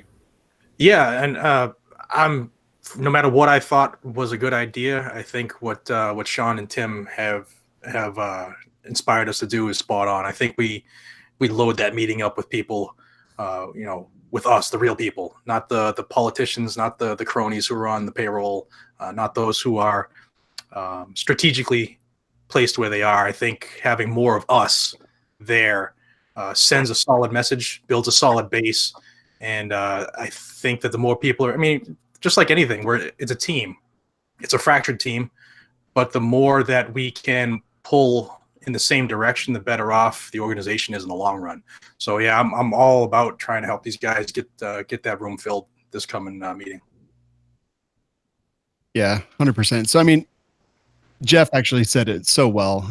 Pick directors and hammer them. I have actually been doing this a lot, and one of the things I ask them is, do you support LaPierre and the current leadership of the NRA, and do you think that they've made mistakes, and are you willing to talk about them? And I can tell you, Todd Rathner, Pincus already mentioned him. The guy, man, his answer is yes. I absolutely support Wayne, and to me, that instantly takes them out of the running. Yeah, we're talking Rathner knife rights. Yes, correct. Yeah, so instantly, he supports Wayne. I have screenshots of that from his Facebook page when we were just asking, being respectful. And this is important, guys. Be respectful. I see a lot of people out there being jackasses, and you shut people down immediately, right? So try to be respectful. He supports Wayne. He's gone on my book. One of the biggest problems in the NRA, as far as I see it, is Willis Lee. He is a very unprofessional jerk face. And I see it all the time. You want to go see some people hammering, go look at his Facebook page pretty much on a daily basis right now, especially. He is absolutely part of the problem. He is an insider. He has risen ridiculously high in the 2 years that he's been on the board, and he would be in succession to actually become someone who is powerful in the vacuum that exists once the corrupt leadership is actually removed. So Willis Lee is absolutely a huge problem. Now he's the second executive vice president of the NRA, and he is a huge, I don't know, he is someone that I very much keep my eye on. And honestly, just go look at his Facebook page. He's such a jerk. And he does not respect the members who are asking him questions at any point in time. And I will say this, that all the Second Amendment, all the firearms industry people that are out there taking selfies with him and letting him post those pictures, calling him your BFFs, you should all be ashamed of yourselves. Don't do it. He is not your friend, and he is not a friend to anyone who wants the NRA to actually be what it can be. So yeah, and Calandro too. I actually think he's a problem. He just put out an article talking. I did not vote for him. I refused to vote for him because something seemed a little bit off, and now he's already circled the wagons and already supporting and talk about people attacking from the outside, and I think that's a problem as well. So hold on. So call me. Okay, go ahead, Pete. No, go ahead. I will come back. Do we know some? I'm not sure if there is. Is there somebody specific in Mass that's a director up here in the People's Republic? Because I can definitely take care of a friendly assault on that end. Oh, I don't think we have anybody in Massachusetts. Shocker. From Massachusetts, yeah.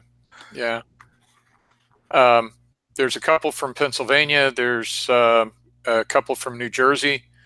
There are a couple from New York, and there used to be one from Rhode Island, but I don't think we've got anybody from Rhode Island anymore. Don't think we've got anybody from Delaware or nobody from Maryland anymore. I'm just running through them in my head, and I could be mistaken, but Jeff, there's another stop thing here in your neighborhood. That's it. Yeah, sorry. Another thing that's very difficult is to find a very specific list of the NRA board of directors. The list itself is in the magazine. Look in the official journal. It lists the board of directors in the magazine. I think every issue. Let me see if I can pull one up real quick. You know, we were having a chat, just a live chat. I don't think it was a scheduled one or anything. And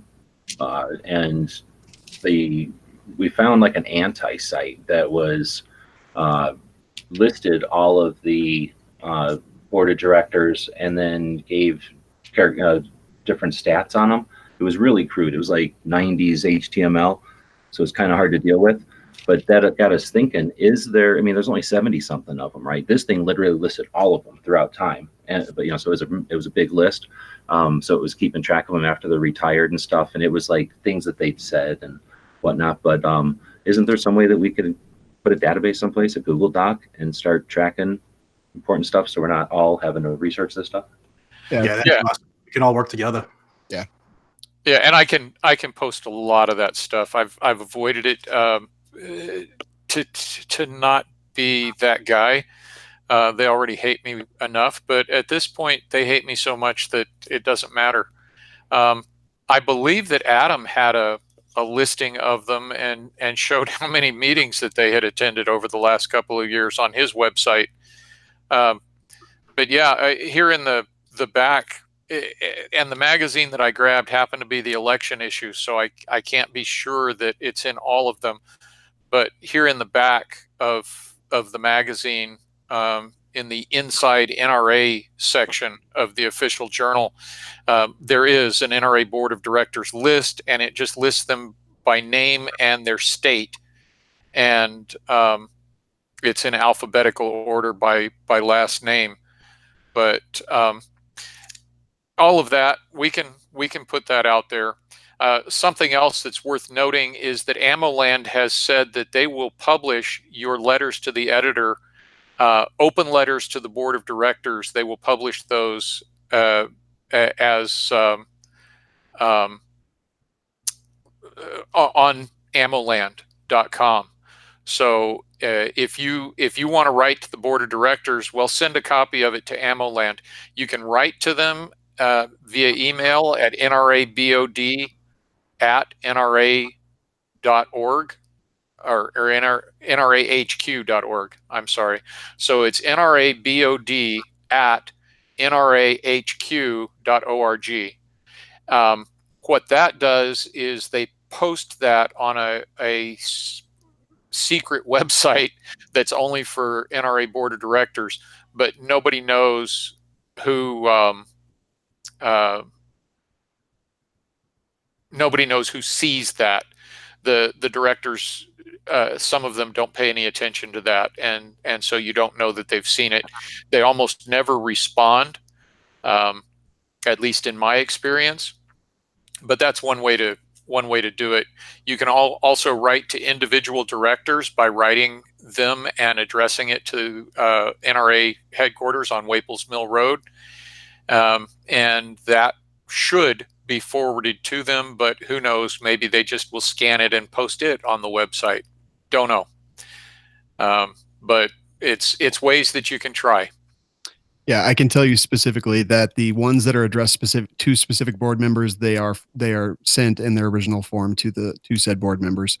I'm 100% sure of that. The ones that are sent to just NRA BOD, not sure what happens with that. My guess is it falls in a black hole, but at least the other ones that are specifically addressed to a board member are given to said board members.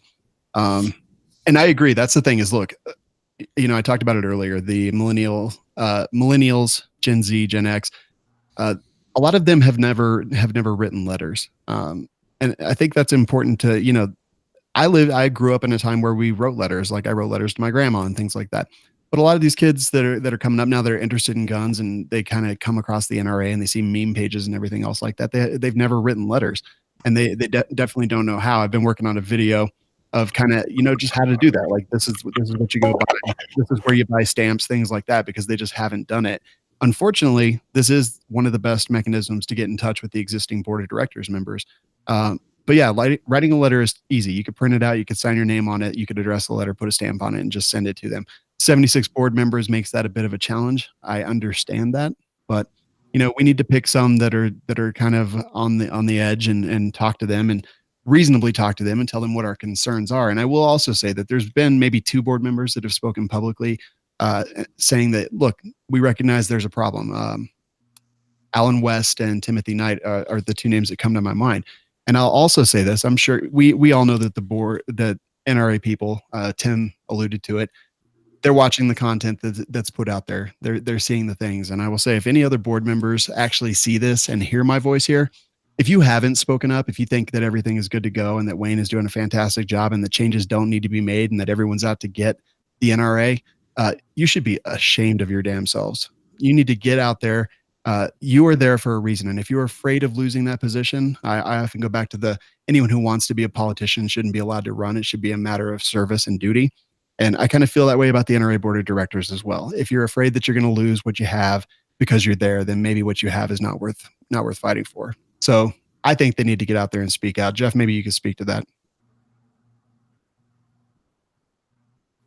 That was spot on, man.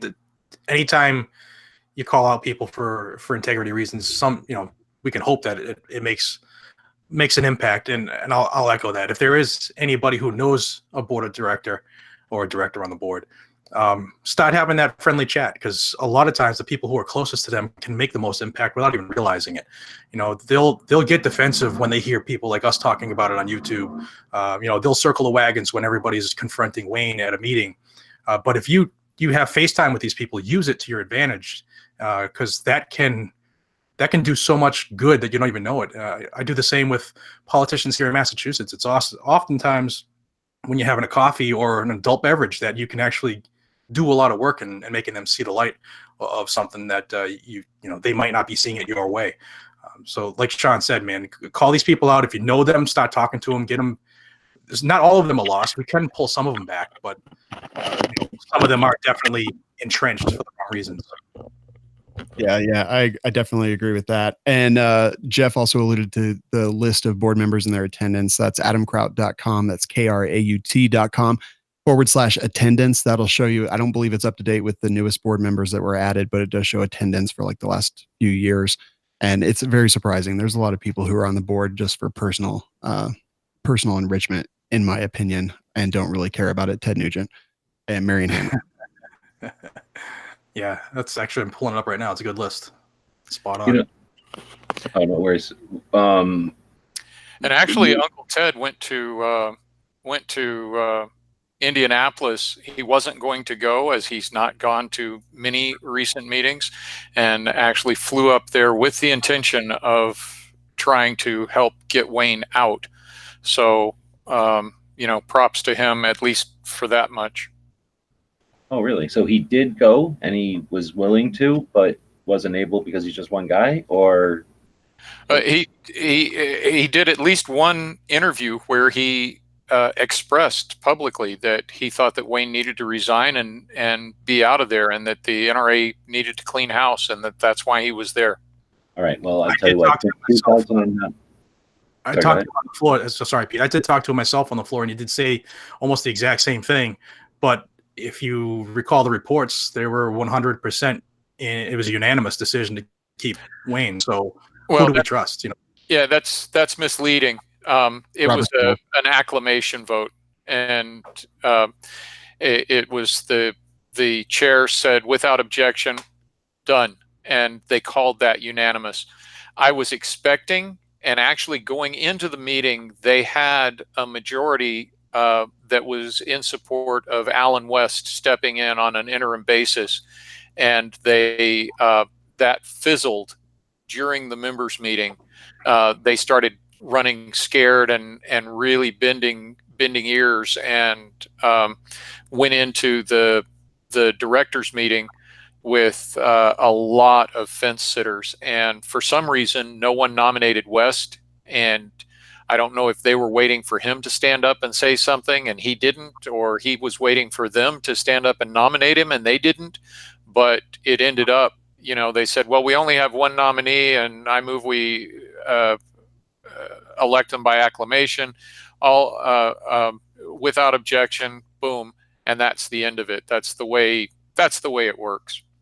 Yeah, and I don't. Is it Robert's Rules or the bylaw? I don't remember which. One of them actually says that if the position for EVP that position runs unopposed, there's not even a requirement for an actual vote. So by that point, and they actually do call it unanimous at that point.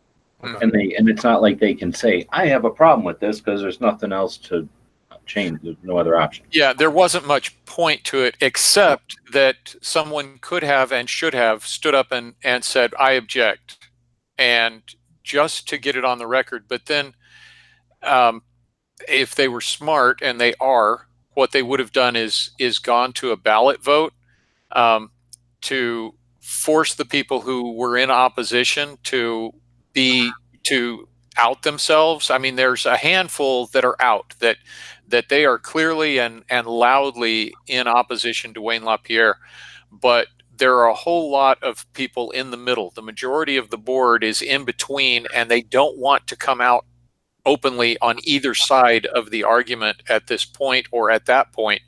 And, that's weak-kneed, gutless on their part. But at the same time, from a political standpoint, tactical standpoint, people who are potentially your friends, you don't want to out them and force them to choose before you get a chance to really get them on your side. And so that's where it kind of works. Yeah, I agree. But again, it's really just reaching out to them and kind of gauging them. And I asked the specific question: do you think that Wayne LaPierre is doing a great job? Do you think that he's made mistakes? Do you think that he should continue to lead the NRA? I think those are reasonable questions. I have those questions. I say them respectfully, and I've been met with derision and insults, especially by Willis Lee and his ilk. And I'm really disappointed about Willis. I like Willis. He's a very personable guy. I like Wayne. He's a very personable guy. But I've been really disappointed with Willis. I was expecting better of him, but I had my concerns because he's also a very political guy. He's very active politically. He's the president or chairman or something of the National Republican Assemblies. Very, very political guy, very politically aggressive. What is the word I'm looking for? He wants to move up. Many aspirations for political greatness. Yeah. And so I've been really disappointed with that. He's come to the last couple of gun rights policy conferences. Maybe he will be in Phoenix in September. That might be interesting. I'm hoping that the GRPC doesn't fall on the same weekend as the board meeting up in Alaska, which, when you're running short on money, having your board meeting in Alaska, that's a good idea. These guys, right? It just kills me, but it's just a nod to Wayne Anthony Ross because they never let him be president. He blamed Dad for that, and rightly so. But I'm disappointed with Willis and several other people, Todd included. Todd is a friend, has been a friend in the past, and I'm very disappointed in where he is at this. Are you guys just not aware of 16 or 4D chess? Because what about the knife thing that just happened in New York? Maybe this is all part of it. That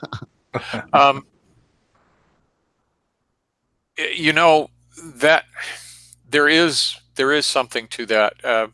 And this is one of the things for anybody in the industry, anybody in the political sphere, is that it's dangerous to be on the wrong side. It can be dangerous to their business and their activities to be on the wrong side of a fight. When in 1982, they came to Dad and they said, you need to shut down this attack on the BATF.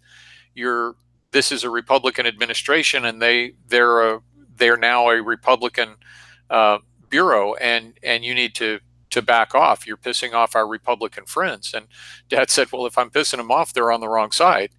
But you get that all the way down the thing. It's like working on a little radio station, and you depend on local advertisers, and you want to do a spot on the radio or do an interview with somebody who, internal air pollution. And so the local carpet company comes to you and says, hey, no, I'm not going to advertise with you anymore if you let this guy who says that chemicals in carpet are killing people. And so suddenly you don't get to do that interview.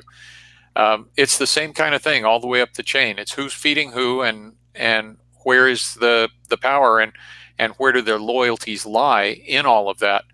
I don't think that Todd is doing it to protect his own butt.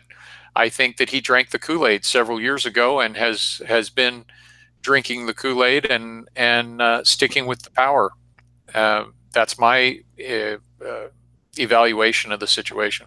Yeah, very much like what you just said. I talk about this in a lot of our closed groups for listeners and things like that. And the topic of this came up, and someone said, how do these people get to where they are, and how do they get to how they are? And I said, well, do you guys trust me? Do you think that I have, morals and ethics, and that I would be safe in a position like that? And they say yes. And I say, well, I disagree with you, because here's the thing: you get on the board, and for me, I own the Firearms Radio Network and do a lot of podcasts and things like that.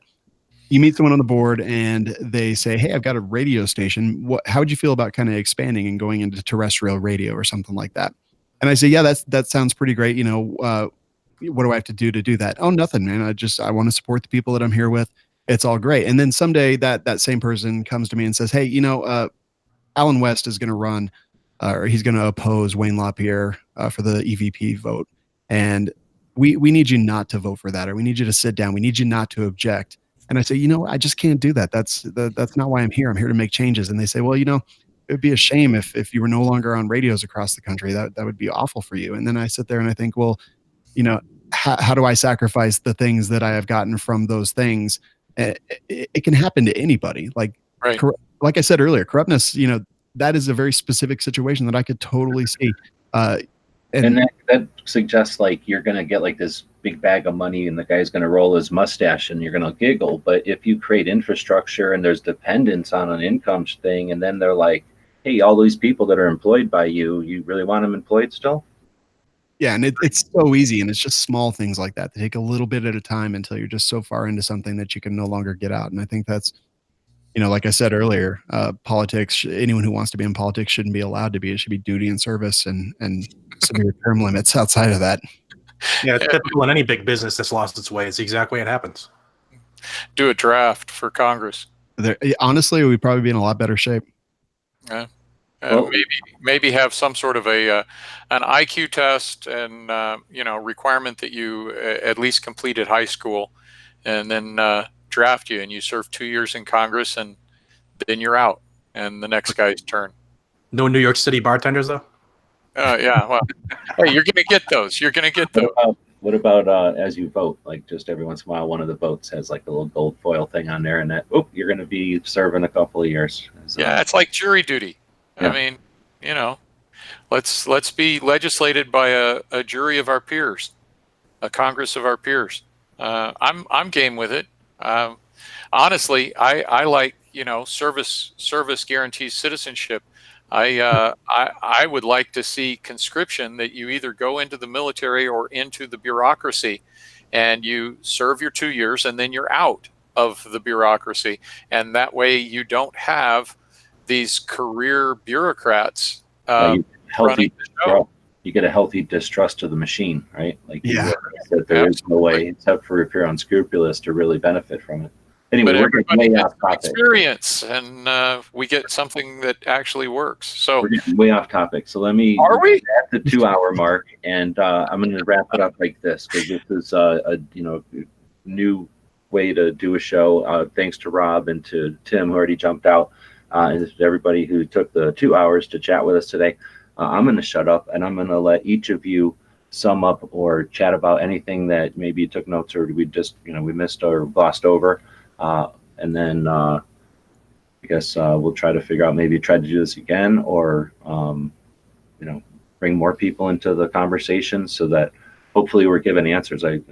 Maybe somebody can help summarize this thing too. If we talked a bit about where we're at, and hopefully we gave you some ideas. Maybe instead of us doing it, whoever's out there listening in the external chats on both YouTube and on gun channels, then let us know in that text chat what kind of ideas you have that you can calls to action, things you can take from this and do.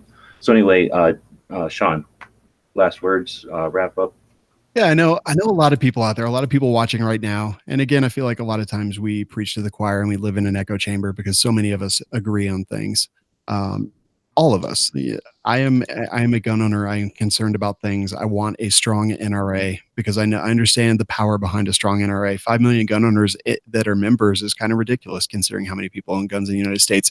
So a lot of you guys that are hearing my voice right now, you think to yourself often, how am I so unrepresented or underrepresented by the NRA? And it makes you mad. And then you see memes and news stories and things like that, and it really makes you more mad. And the reason that you're underrepresented is because you're not getting involved enough.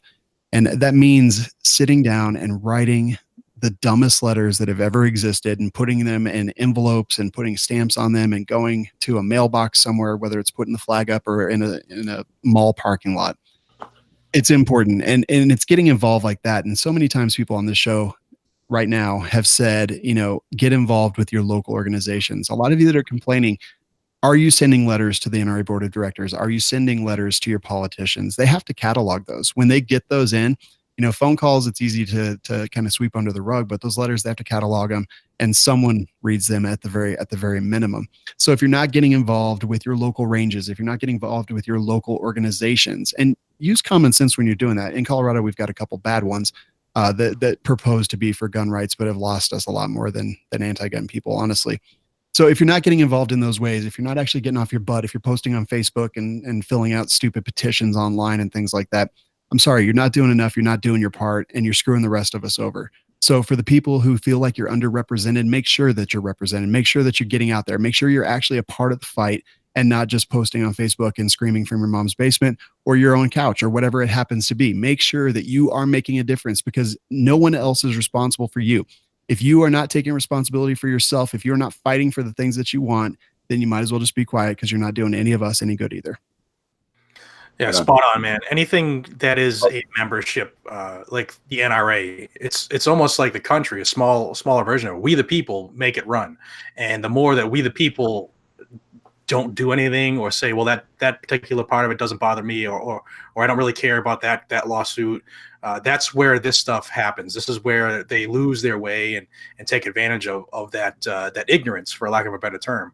So the more that you can get involved, do it. It takes minutes a day, but it does pay dividends, especially when all of us are on the same page pulling. They have to listen to us eventually. They can't ignore us forever because, like Tim said, the state of New York is just salivating to take them away. So let's keep up the pressure. Let's stick on it. What we're asking you guys to do is simple. Like Shawn said, write a letter, put your name on it, put it in an envelope and send it off. It takes literally 2 minutes of your day, but it makes a big impact. And give your time. And Jared, just to even key off that just a little bit more is, listen, man, if you write those letters and you do those things and you're a part of it and you're fighting the good fight and you're doing it all, and at the end of the day, everything is still dark and you still lose some of the rights that you fought for, who do you want to be? Do you want to be the guy sitting on the couch at the very end of it saying, you know what, I fought a good fight, man. I did what I could do. I did more than I could do. And I inspired other people to do something as well. But we lost that battle. Maybe we'll win the war. Maybe we won't. Maybe we'll lose all of the battles. Or do you want to be the guy who sat on the couch and look, I'm not going to judge you. You're going to have to judge yourself. Did you do enough? Did you do anything? And at the end of the day, when the gun rights are either there or not there, which of those guys do you want to be? Do you want to be the guy who fought for it, or do you want to be the guy who complained about it? Yeah. What did you do in the war, Daddy? Exactly. I love it. I'm going to put a thing out there about the letters too. You mentioned that earlier in the show, and again now, the thing about the letters, that you mentioned earlier that people aren't familiar with it. We don't do it very often. You're right, but that's an advantage for us too, because the other side is in the same situation, right? They're probably got just as many people who are satisfied by clicking a couple of flips of their thumb. They've done something for against guns. So I think every time somebody takes your advice and writes a letter, you're putting something in there that potentially the other side isn't even attempting. Yeah, without question. And look, we have to be smarter. We have to be better. They've got people over there with great strategies, and they've got people who are willing to mindlessly go follow whatever they tell them to go do. We need to be smarter, and we need to be better at their own game, because right now I think they're beating us, but we have, we have the facts on our side. We have the actual naturally given right on our side. We have the Second Amendment, the Bill of Rights, the Constitution of the United States on our side. And we also have common sense on our side. They may not feel that way, but look at it just from a critically thinking point of view. We have those things. They don't have those things. What they have is mindless minions. So don't be one of them. Be a thinker and a changer. I hear you. And I get a lot of pessimistic stuff. My buddy in here before, Jeff, got a lot of pessimistic thinkers often. And again, we're the country that came up with the printing press and the newspapers and the television, radio, cable television. We figured out internet, video on internet. We're getting our entertainment and our news through internet. Now streaming, we carry it around in our phones now. Our grandparents are carrying the internet around on their phones. We get mad when our streaming internet on our phones isn't fast enough. So you're telling me that we're not going to be able to adapt and keep moving? Like we're able to move past this like desperate attempt by the mainstream media to program us with a bunch of agenda-based stuff, while they have the last grasp of tradition go into the three-letter media outlets. As people participate and do everything that we talked about, right? Participate, do your thing, put boots on the ground, have somebody with a camera share that, put it on Instagram or the platforms that are out there, and empower others. And as we see more people doing their own thing, we're going to move past the Facebook and the YouTube are going to go the way of the AOL and the MySpace and whatever's next, and the new ways that we connect to the internet. People will evolve. So let's keep Second Amendment presence there. Let's keep awareness there. Let's keep some wins, and then we get the momentum on our side, and we got all the fair weather activists going with us. And anyway, I interrupted. Jeff, wrap it up for us. Well, you're absolutely right. We live in an amazing time when everyone is carrying all of the knowledge of the world in a small device in their pocket on which they watch cat videos. And that's where we are. Don't be the guy watching cat videos. Get involved. And as I always say, start local. Being involved in party politics is actually very easy. You can become a precinct committeeman. I'm a PC. I'm also a precinct captain, and I work. My other job is getting conservative, Republican, pro-rights politicians elected to office here in Arizona and other places.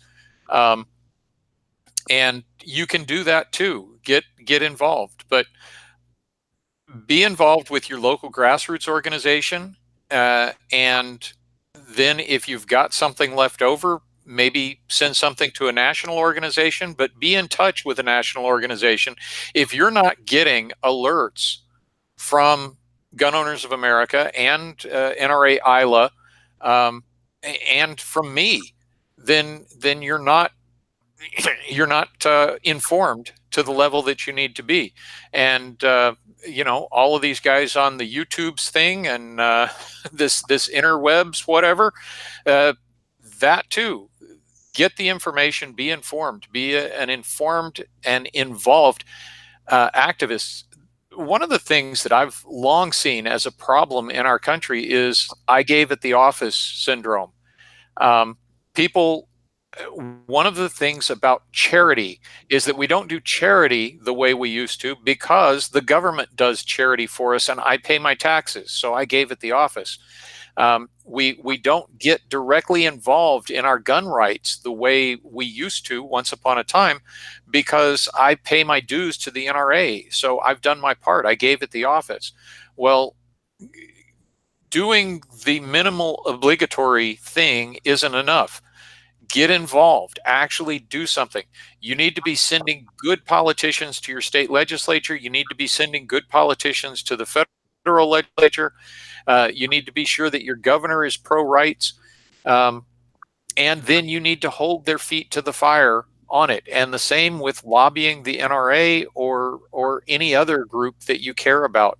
If you're not involved, it's going to go a direction that you don't want it to go. Only a few people make the decisions for all of us. Be one of the few.